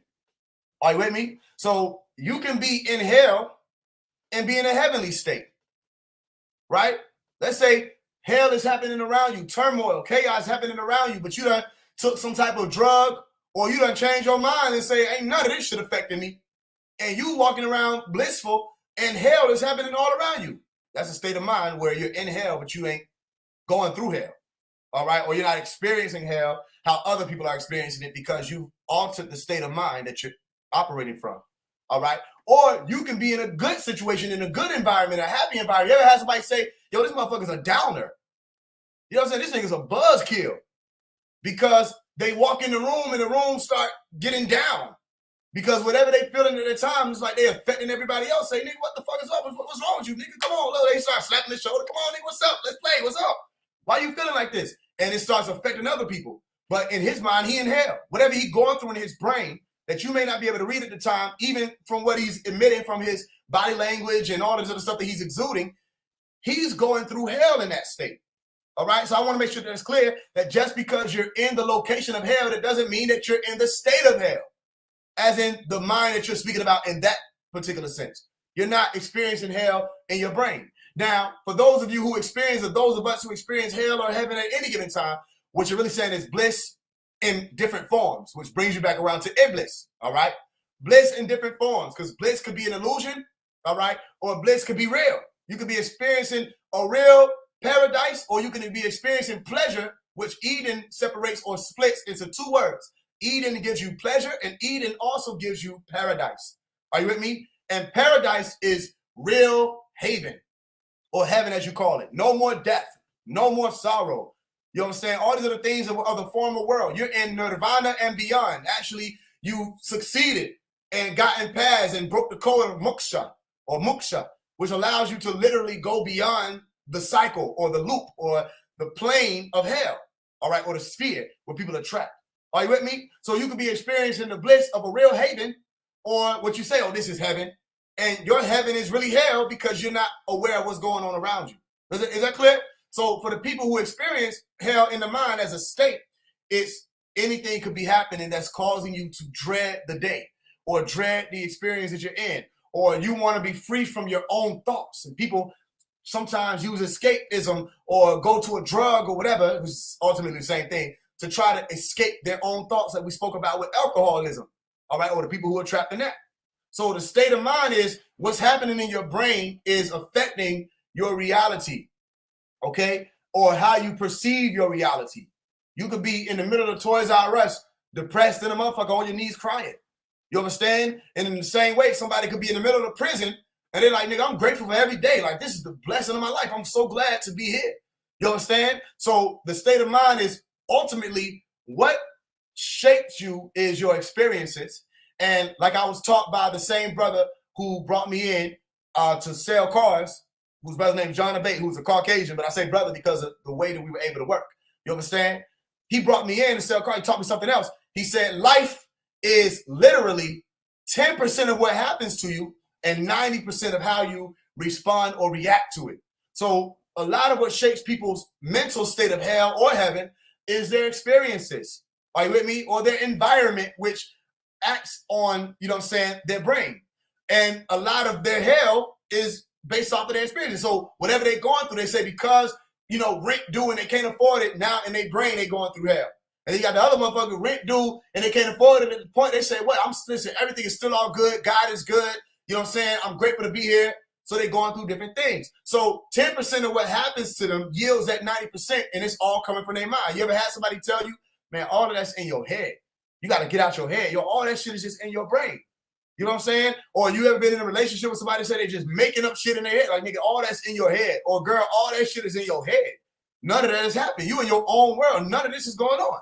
You understand? So a lot of the suffering that people are experiencing is coming from their own illusions and delusions, where they get a little bit of stimuli and they take it and blow it way beyond what it was. And now all of these different parts of their brain are activated to say they're dreading a reality.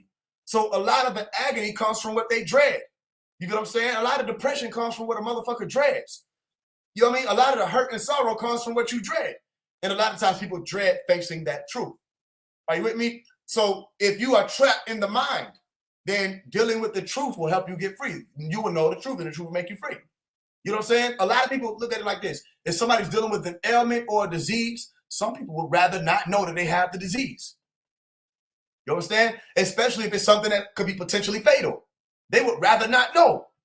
All right? They're going to live out their life in whatever state of bliss they're allowing themselves to live in, and then ultimately their health starts deteriorating, and then they have to deal with it when they're what they all refer to as their deathbed. But what if they, at that moment of them feeling that they need to get something checked out, what if they went to go see? And when they went to go see about it, because they're able to catch it at a certain time and take necessary steps, even if the doctor may not know what to tell you to do, you can get a second and third and fourth and 15th opinion if you want to, and you may be able to save your life, all right, for the time being at least, because everybody has their time to go. But you may be able to save your life and be able to experience life more and be grateful more of the experiences that will come, other than what, taking that short-term gain, all right, for that long-term pain of having to deal with the deterioration of health later on. Most people don't want to know the truth, is my point. And they dread the truth. So they place themselves in hell. If you want to escape hell, deal with the truth in the mental plane. If you want to escape hell and that which is affected by the mental plane and being affected by the plane outside of it, which is the material plane, all right, if you want to escape that, deal with the truth. Meaning either hell we talking about, whether it's the mental plane or the actual hell that you're in on earth, or not having to go to hell after escaping this threshold, deal with the truth. All right? Dealing with truth means dealing with yourself. Ask yourself this question. If you tell a motherfucker you can do 16 backflips in a row, all right, you know whether or not you can do that shit. All right? Let's give another example. Let's say if you say, yo, I just killed 5 people on the way here. Right? You say, I just killed 5 niggas on the way here. I'm a real nigga. I killed 5 niggas on my way here. Right? And niggas like, damn, that's a real nigga. I'm the nigga in the crowd say, prove it. Where the bodies? Well, show me, nigga. What, did you take pictures or whatever? You know what I'm saying? Listen, for the people who believe that this nigga killed 5 people on the way there, and the people who don't believe it, it don't matter. He know the truth. Truth is the only thing that matters. So he could lie to y'all all day. She could lie all day. People can lie all day. But you know the truth. At the end of the day, you know whether or not you're telling the truth. So the point is, you face truth, you got to face yourself. Adafa had to face himself, literally. He knew the truth. Then he started to, somebody asked earlier, I saw one of the questions earlier, say, how you know how long you've been gone? How long you've been, you would have to have either been told by someone that is of a higher plane, on that higher side of the hourglass that we were speaking about earlier. You would have to been told by them, or you would have had to have some type of golden moment, which is called a eureka moment. Why do I say that? Because when you say eureka, you're saying literally what they used to say when they struck gold. Eureka, I found it. You have to have a certain type of revelation, okay, that occurs in itself that only you would know whether or not you received the revelation or if you just had a good idea. The pastor know whether or not God said some shit to him or whether he thought about some shit and it sound good to him. Some people confusing God with good. He thought about some shit. He said, this shit sound good. They need to donate for my church. God says we need to donate for the church. No, if you had a good idea, you brought it to the people. All right. He knows whether or not some shit done came into his brain or he had a good idea that was already a part of the shit. Are you with me? So the point is deal with the truth. Escape hell. Deal with the truth. All right. Be like our brother or our servant. Okay. Adafa. All right. And then when you run into other people who are slacking and slipping and being drawn through the muck and the mire because they just won't stand their ass up and stand on truth, when you deal with them, edify them. Look at the word adafa. Adafa. Look at the word edify. Edify. Edify. Adafa.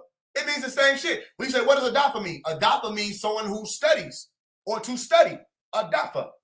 All right. Edify means to correct somebody or encourage them to go back and study. Like if I was to debate with a brother or to have an intellectually honest conversation with somebody or what we call intellectually spar with a motherfucker, I can say, look, brother, it don't really say that. It said this. It's a key word that you need to go back and look at. They go back and look at it. As long as we're able to do that, that's called edification.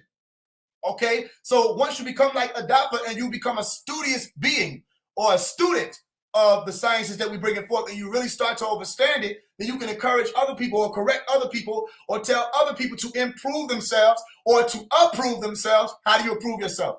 You study. You become like Adafa. Study to show thyself approved unto the Most High. Are you with me? These are sciences that have already been left for people if you were ready to figure them out. Are you with me? So then once you become like Adafa, you become also like what? Idris. Adafa is saying study. What is Idris saying? Idris literally means to be studious. You know what I'm saying? So Adafa, Idris. Idris you find in Al-Quran or the Muslim faith, all right, which is saying somebody who's going to be a studious person. Adafa you'll find in the Holy Tablets and the ancient Sumerian tablets and the stories of that one being who came forth to learn more about the worlds beneath you and the worlds above you. Are you with me? And you have another being that's called Metatron, by the way, which Metatron was dealing with the will. Okay, and that's also being spoken of in the Holy Tablets. If y'all don't have the Holy Tablets, I think the brother Young Elder pins the link here. You know what I'm saying? Get the Holy Tablets, or you can find it. The Holy Tablets of Dr. York, Holy Tablets on Scribe, SCRIBD. You understand? So become a student again. Are you with me? Be willing to, all right, or use your willpower, even though will is used interchangeably because you're speaking of a will, you're saying something that happens after you pass away. Only after death can a will be, you know what I'm saying, put into motion. Are you with me? But that means you have to suffer a death or go through a death, which means you don't really have to suffer as long as you're just willing to go through it. Like the Masons or the Rosicrucians or the Christians or Jesus, whoever. We all have to experience some type of death of the old self if you're being made a part of this reality of the order of light. You have to be fashioned in the order of light after the death takes place in order for you to resurrect. All right, or raise up and erect and stand tall on truth. So which one you rather do? You rather wait for the day of standing or whether you rather stand today? You understand? Are you going to wait for the day of standing or are you going to stand today? Stand today and deal with truth. You know whether or not you're telling people the truth. And if you operating in love, you're going to give people truth. So the key thing, if you want to avoid these planes, be like your brothers who came before you and rise up in their truth. Grab them books, go back to your basic instruction before leaving earth and study again. You think you know Al-Quran? There's more to know about it. Go back and read Al-Quran, the recitation of Qur'an, all right, or the Quran, because remember, we spoke about the Quran, all right, or the Karen, all right, or the Quran, which was a person who carried people, the ferryman of purgatory. He carried people to hell, right? If you say Karen or Quran, you're saying Karen. And the word Karen, like you call the little white ladies who be starting shit, that word Karen means pure. Some people didn't know that. So if you say Karen, Karen, you're saying pure or clear. Guess what it sounds like? Karen, Quran, Quran, Quran, the Quran. And in Al-Quran, what did they say? They said this Quran is clear. You understand? This shit is clear and precise. You know, you may not be able to understand everything, but it's clear. All you need is somebody to open up that door and show you what's really being meant or said there. And another way that you can look at it is K-E-R-E-N, which gives you a ray of light or a beam of light. So when we gave you this recitation, I tell people, look at recite. If I say ikra or read or recite, okay, whichever one you want to land on, you're still saying bring your sight back to ray or ra, all right, which is what? Light. So when we say a ray of light is Quran, K-E-R-E-N, and Al-Quran is that beam of light that we gave you or that beam of information. Remember, light is information, okay? Then we're saying go back. Same thing we've been saying.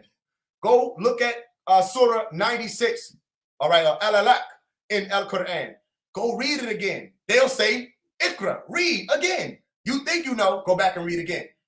And I promise you that if you just listen to what I'm saying, start over, better sheep, go back to the beginning.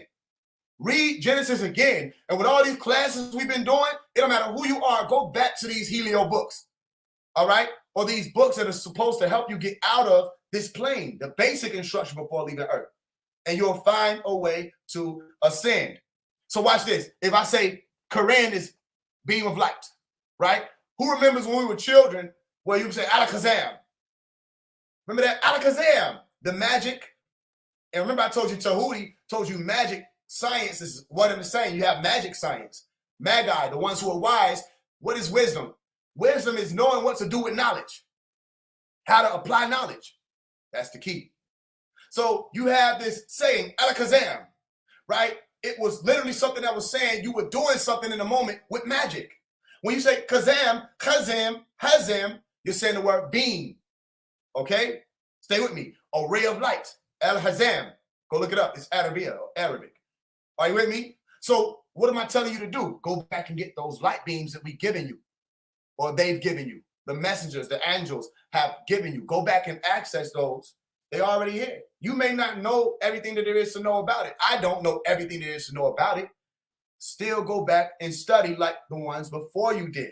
Read the words of your sustainer like the ones before you. We've given you signs. They said, don't be of the first ones to ignore our signs. They're mathematically calculatable. They thought they knew what 19 meant 3,000 years ago. You understand? Then this book comes to clear it all up. Less than 2,000 years ago. And now people have a whole different understanding of it. Then you have people like Malachi who cleared it up even further. And then we got on here and cleared it up even further. You're supposed to continue on to these steps. Are you with me? To open up people's eyes. All right? So if you want to avoid hell, Hades, Jahannam, whatever you call it, deal with the truth. What you got for me?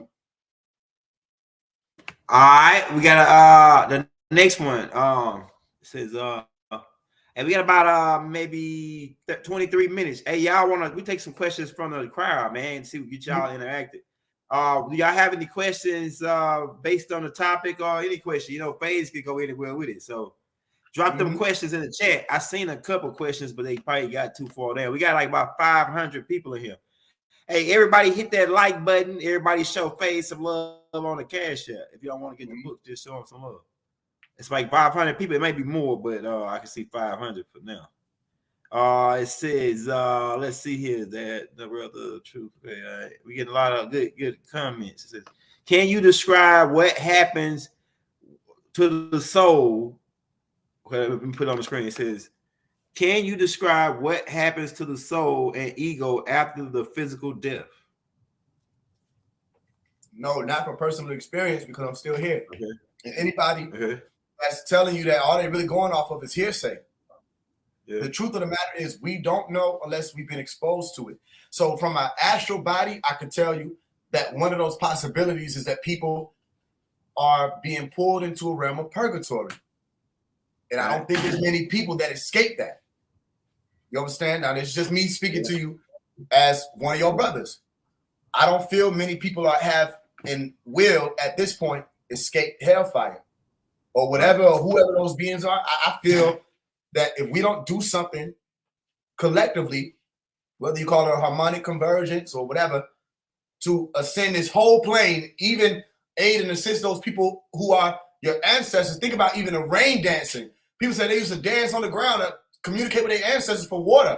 Well, if they had to dance on the ground to get access to whoever their ancestors were, your ancestors, most of them are in hell or in the pit, Sheol. Now, there may be different levels that they're operating in because there have been documented to be different levels. The only reason why I'm able to pull out the sciences of Naraka and express it how I'm able to is because I was allowed to go through and see those different levels. That don't mean I saw every prison and every chamber as I was falling, but I know that it's 7 levels beneath us before I hit that last level. Are you with me? So I don't know what happens to the soul or everybody's soul or anybody's soul after you leave, or the ego or any of that.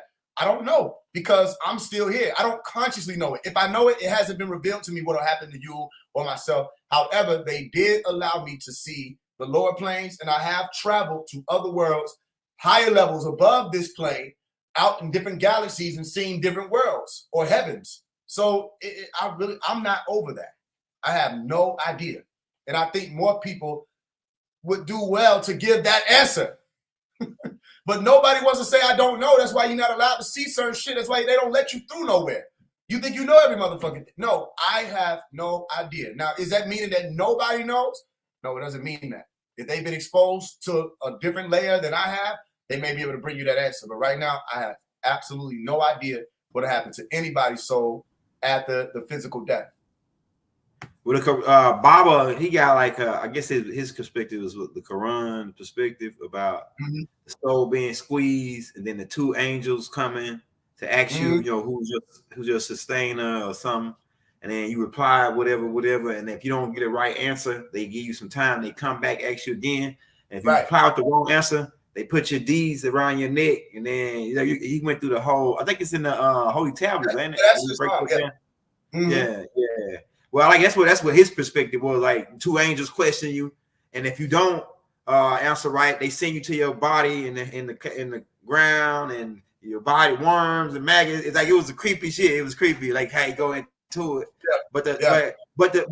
But my thing is, in every perspective of what we get this information from, like as far as the hell, everybody got that perspective. Some dark place where beings who are bad go, and I believe it, man. I think that I don't think bad motherfuckers get off. I don't think you get off here. Like if you go killing and just doing shit, I believe you could get your punishment here before that. Like the same shit will come back to you. But I don't think bad people that's bad all their life and they never do anything to balance the bad shit they did out, that they gotta go to someplace good. Why should they? Why should people like that go to a place that's good? When all you did is cause motherfuckers hell until you get to somebody, until you got out of here. Right. So I guess my question is because you like I said, that's a good answer there, you know, because you say if you don't know, eventually somebody gonna tell you. You know what I'm saying? But I mean, if ain't nobody told you, you just don't fucking know. These folks be capping. Yeah. We got a whole bunch of ideas, but like I said, I don't think you will ever really know until you actually experience death. Yeah. But based on my beliefs, I believe because they use the word past, they fuck us up with these definitions with the word death. I don't think nobody ever died. I don't think energy ever dies. I think it either passed to some kind of another realm or dimension, or it can go to the underworld, or like if it's a bad spirit or unclean spirit, it can't pass through a certain threshold without being cleansed. So I think that the shit what the religion say is true. It's somewhat truth to it. I believe it's somewhat truth to it, because they couldn't even thought of it if it didn't exist. Like half of the shit you can't even think of it if it don't exist already. So it had to be some type of place or some type of somebody told somebody. Yeah. And like I said, I was shown that. I could easily write a book about that go on for thousands of years. I was shown that. If all the information was forgotten for some reason, and I put my experience in, I was shown the lower levels. I find it not to be a coincidence of any kind that all of these religions speak about realms beneath our feet. So if you're going to ask me who I'm going to listen to, niggas with a TikTok account or people who've been masters for decades in their lifetime that documented Vedas and other, I'm going to listen to them. You know what I'm saying? And that's if I had no experience. So from my own experience, I know they tripping. Yeah, I done heard at least 10,000 people tell the similar story to hear about hell when they went there. Oh, it was this, it was that. They give like one dude said it was he fell through 7 levels like you did, but as he was falling, he was falling through a dark pit. But he said as he got closer, he could smell a stench like 1,000 dead bodies. Like it was say like he said the smell alone will kill you. The smell alone will kill you. Like if you was alive, the smell alone will kill you. Falling down in this place. Then he said he landed just like you said. Then he said he was walking in the dark. He couldn't see nothing. Then he saw a being sitting on like a throne. Like I guess he preserved him to be the devil. And then he said, just like you said, some beings crowded him and they was around him. Like in the if you look at the 12, you said 12, right? If you go to like the jury of 12 in the court, they got 12 people judging you. Like it'll be judged by 12, then carried by 12. 6. And then if you go to ancient Kemet on that papyrus, where Osiris and sitting on the throne on the underworld, right? And then Haru's taking the soul, they being judged. It's also like it's 12 judges on that papyrus, so that's where they get it from. Yeah. If you pull up that papyrus, it's got 12, like it's just like they took that from the court of the United States using the same thing because they got the scale in the back of their court. They got the Anubis and all that, right? Then they show the jury up here at the top, right? They show people. Matter of fact, I can pull it up and show you. Yeah. Hold on, let me pull it up and show you. This right here, you can look at it. So most of the religious concepts come from the concept of ancient Kemet concept. You know what I'm saying? Most of them, besides the one from the Hindu, I think the Hindu culture go back just a little bit older, based on the 66 billion years. Bible said they came 66 billion years ago, and actually people was arguing with me, but I told them that ancient Egyptian culture is influenced by Hindus. That's what the Naga and the Cobra shit is all about. Like I heard different perspectives on it, but that's if you study the Holy Tablets, right, you will see that the tribe of Shabazz jumped off right there, and they really the Somalians. But hold on, let me show you this. The way into the heart. Yeah, but okay, damn, it's everything.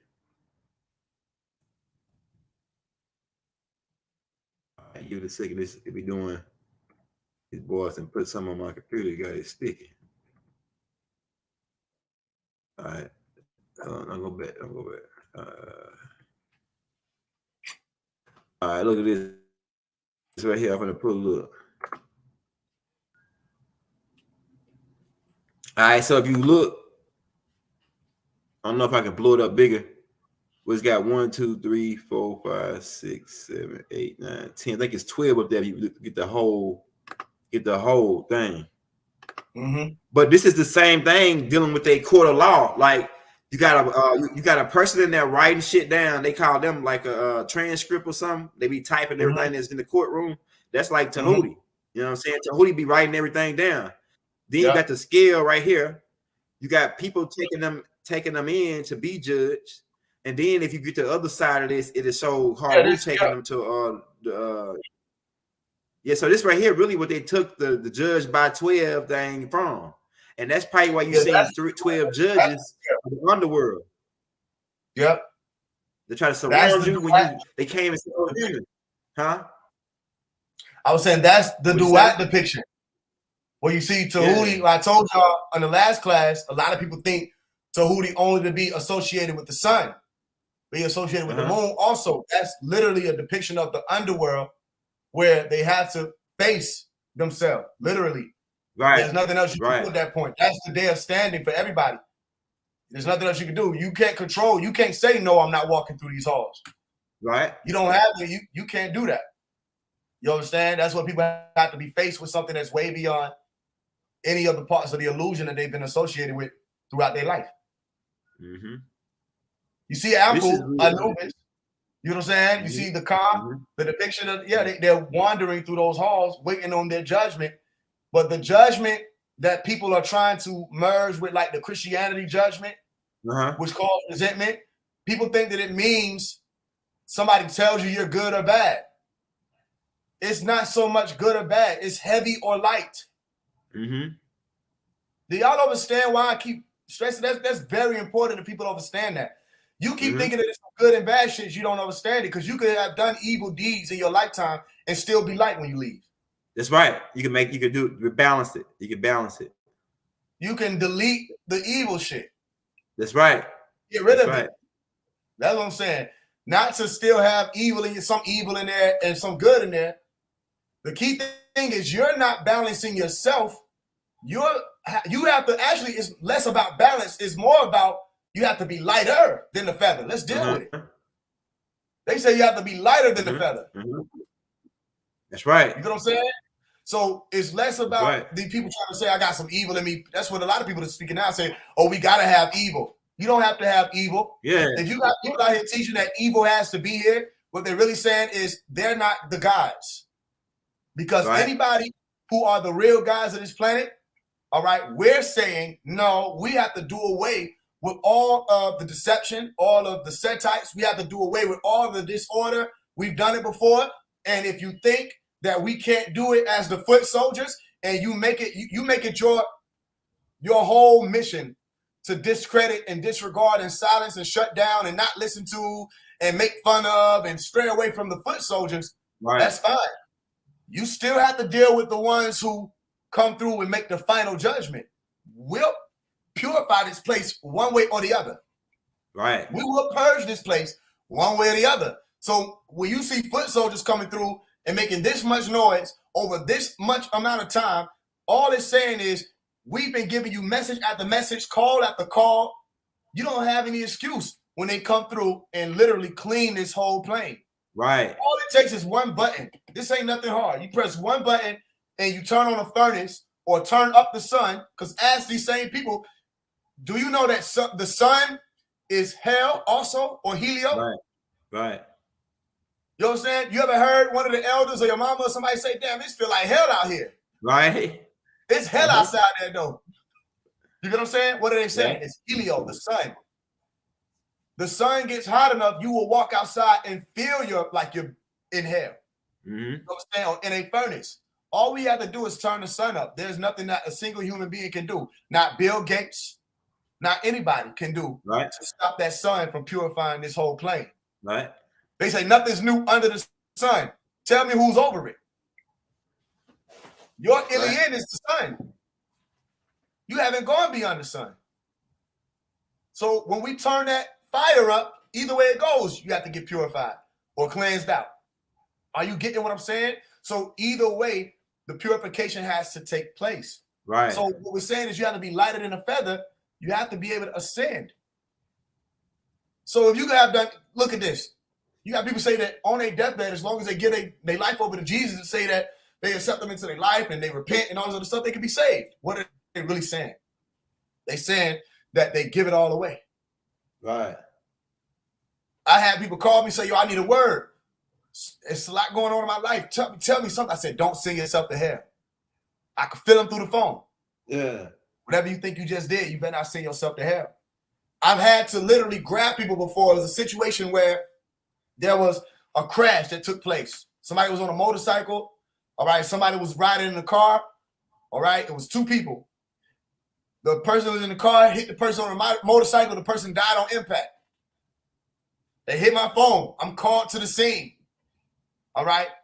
I had to actually, the motorcycle ran into the car. All right. So some type of situation where they blamed themselves for making a certain type of turn. I was called to the scene. I show up at the scene. I saw both of them. I went up to each one of them individually and I grabbed them and I pulled them back into the earth plane. Where were they, young elder? They were in hell. Yeah. They convicted themselves. And I remember it was a boy and a girl. I hugged the female, but I had to hug the man tighter because he was driving. Dang. The female took on responsibility, wasn't even hers. The man, he was in hell. I hugged his soul back to his body. Wow. That shit powerful, man. Are you with me? I had to grab them from hell. Some people walking around don't know they already put themselves there. That's right. Damn. Are you with me? So my point is, if you can just come to grips with the fact that it ain't your deeds, It's your inability to let go and forgive yourself. It's your inability to let go and give it all away. Right. Right. We gave you certain keys. Say, give it to God. He said, I ain't giving it no goddamn. I'm God. How you gonna give it to yourself? If I walk in with some heavy bags, I say, come get this shit. Yeah, somebody go get this shit. I'm giving it to somebody. How am I walk in with some heavy bags? I'm slipping. I say, me, come get this from me. You got to give it away somewhere. Right. Even if you put it on the counter. Listen to what I'm saying. Even if you put the shit on the counter, nigga, put the shit on the fucking counter. You got niggas, well, I'm God. They can't see shit. They holding this big ass box. They knock shit over. Yo, sit down. All of this pride ain't doing shit for the communities. Right. You got all these conscious leaders and the whole conscious community going to hell. Wait, is this live? Right. Okay. Hey, Bible said that. Hey, go Wait, ahead. cut that out. I didn't know that. Stop that one. Rewind it. Not everybody's going to hell. No, the whole conscious community is going to hell, is what they said. Yeah. Right? And not just them. Most people who are Christian and most people who are Muslim are going to hell. And people who think that they don't have to choose whichever one they're going to rock with, they're already in hell. It's not because they didn't believe in some God. It's because they're too heavy to ascend. That's right. They're too heavy. You know what I'm saying? Well, why would you say that? Why would they say that? Why was it even being said that the conscious community is going to hell? Because your whole conscious community is being spearheaded by devils. That's right. These people are devils. And how you know that? Because a devil will lie constantly. They can't stand on truth. Y'all ask me questions, I'm giving you the truth. You would have asked these people questions, they're going to lie to you. If you would have asked any of these people, what happens when we die? Well, you know, according to this, what's going to really happen, look, this like this. When you really die, this what happens. Your higher self goes to the lower version of yourself, and you just transfer to another body and be like, why the fuck you still here then? How you going to be able to tell me that and you here with me? Right. You know what I'm saying? What happens when we die? Where does our soul go? Initially, when you deal with the breakdown, there ain't no breakdown. You don't know. How about only God knows? Let's go. You're not able to say that. That's why a lot of people speak out against masonry, because you wouldn't have been able to become a mason. You don't have it in you to be a traveler. Because in order to be a traveler, you had to admit that you don't know. In order to be a traveler, you had to say there's a supreme being. In order to be a traveler, you had to put a blindfold on and trust somebody. You had to walk by faith and not by sight. And as a conscious person, if I'm able to say that to you, there must be something to it. So I said all that to say, not to damn anybody to hell. What I'm saying is, y'all got to be cautious. I don't know. Listen. You can name whoever you want to name. You can name Young Pharaoh. You can name 19 Keys. You can name Nature Boy. You can name Yaki. You can name whoever the fuck, Billy Carson. You can name all the little ones, the Otmoses and the rest of these people. Listen, there's not a single person that I can see right now who comes with the green light. And that's of the conscious community. That's not saying that this whole live is full of people who are a part of this so-called community. But there's not a single person. Do y'all understand what I'm saying? There's not a single person that I can look out and see right now that has any type of following or platform. There's not a single person that I can look out right now with a platform or following that's supposed to be these conscious teachers that you would name or mention as people who come with the light, that I can look and tell you right now, they are not devils. Does that mean you're on the Phase One train? No. If it was a Phase One train, I would never mention Malachi. Do the math on this. Do the math on this. The one person who can't none of them even stand with, they never mention me for that reason, right? They can't go toe-to-toe with Phase One. The one person they can't even go toe-to-toe with, they'll get wrapped up in a hot second. It's telling you he ain't the motherfucker. But these people who claiming that they own that, and they not, they won't tell you who the motherfucker is. Who is Malachi. Which means that they don't honor the green light that activated the conscious explosion. Right. So do the math on that. Hey, look, this had to be for somebody for some reason. I done stood up and everything. Yeah. There are no, for one, there are no more black leaders, and we could do a class on that. No more black leaders, because for one, the black time period is over with. The moon cycle is done. Tell them they might as well take the moons off their forehead. That God need to come off your forehead. That mark of the beast need to come off your forehead. Your time is up. They'll lose you. And ask yourself, if Faise evaporate in this moment, who we got? I'm not saying we don't have people like your elder who are listening and saying, let's help this person. Who we got that has the ability to not only bring forth the green light movement, but explain to people why it should have been done. Right. And is he saying he's doing anything new? No, because Malachi York brought forth the sons of the green light. He got a whole book, the Holy Tablets, where he's breaking down the green light. And I asked one of the elders recently, I said, who has gotten past the green light? Right. Andre 3000 comes out with a new blue sun, which we'll get into that one day eventually. I said, who got past the green light? Who can we point? Find me El Qadir right now. Find him. Find me El Qadir. Find me somebody who you can say, this motherfucker channeling through so much, not knowledge and regurgitated information and statistics and logistics bullshit, wisdom. That means that the wisdom of the wise has perished. So it don't mean that they devils mean that they got horns. It don't mean that they devils mean that they're fire-breathing dragons. But they are fire-breathing dragons. They come with nawar, all right, not nur. They come with fire, not light. They come with amber, not green. Right. So if you're going to listen to anybody, all right, and they're going to teach you the same thing these people were teaching in these books, except they can't go into depth about it, except they have no wisdom with it, you might as well go back to your books. You might as well go back to the main books that these people, that's all these people do. They take a piece here, piece there, put it together, da, da, da, da. Listen, we know their whole game. You might as well listen to what your elders left you so that you can escape hell. Right. Now, I'll leave it with this. This is the same type of conversation. We come through and do this a million times because there's so much more to break down about Hades or the whole science of it. Just remember this. If the green light is emerging right now, everybody go get your green lights. Yes, okay? Sir. You're gonna hold on to them. Get them put them in your homes. Put them on your porch. Real green lights. Actual green lights. I'm not talking about just we're going to have it in our mind and meditate. And no, I'm saying real green lights. We're visualizing and manifesting that which is called the healing of the world. We're bringing it to the material plane through the actual green light. Go get it. Go get them lights, put it in your home. Bring El Qadir, the green one, to you. Are you with me? If that movement is taking place, then you're already starting the process, the procedure, all right, of heaven on earth. That means that this person, Faise One, Faise All, is splitting and reminding you once again, you got to bring Revelation chapter 21, heaven on earth. You got to make it happen here. You got to fix what is within yourselves. Allah doesn't alter the condition until mankind fixes what is within themselves or alter what's within themselves.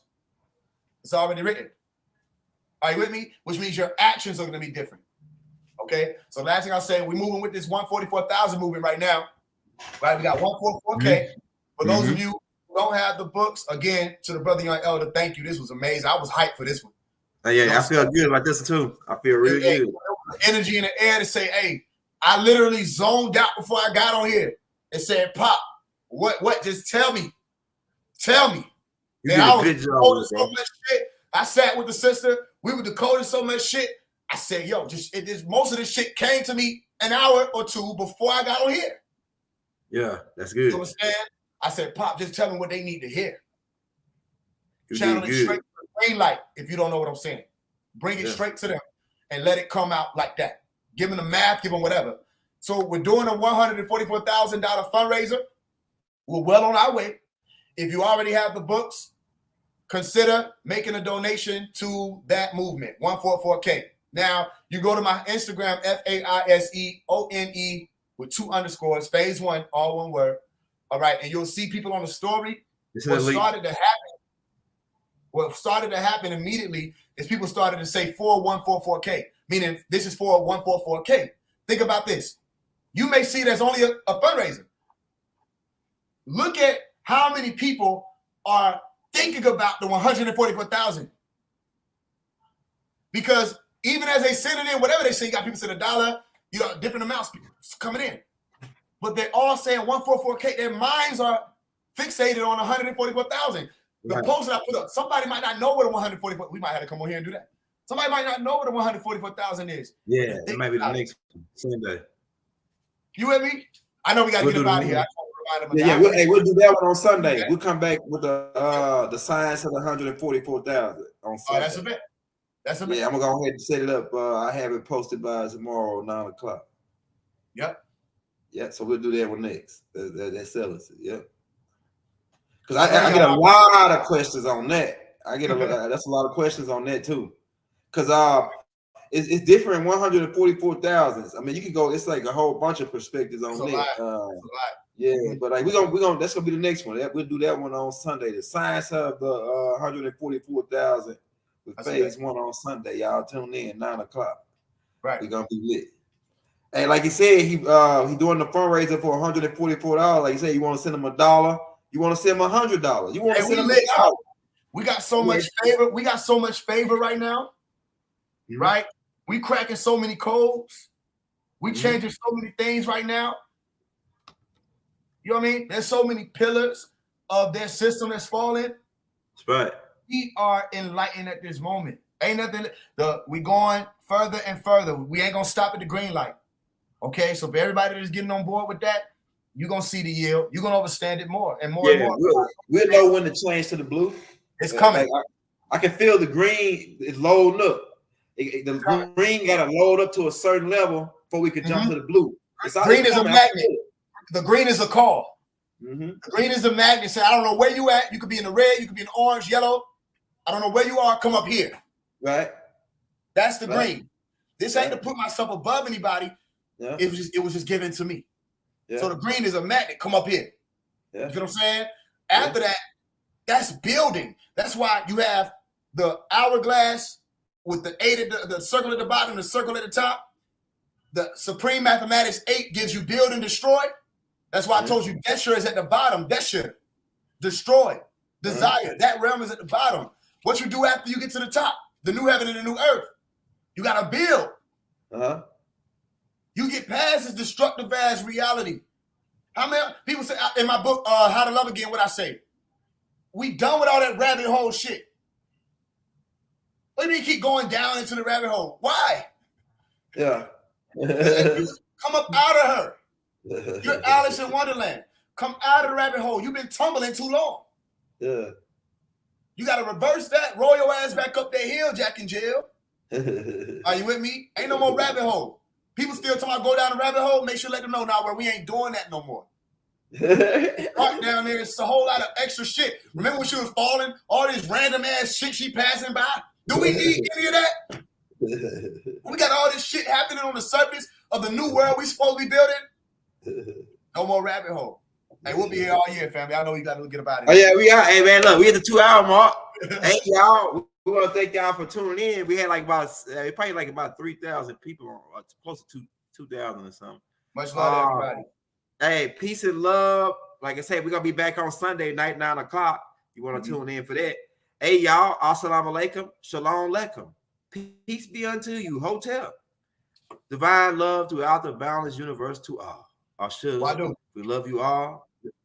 Peaceful shout out. Wadu.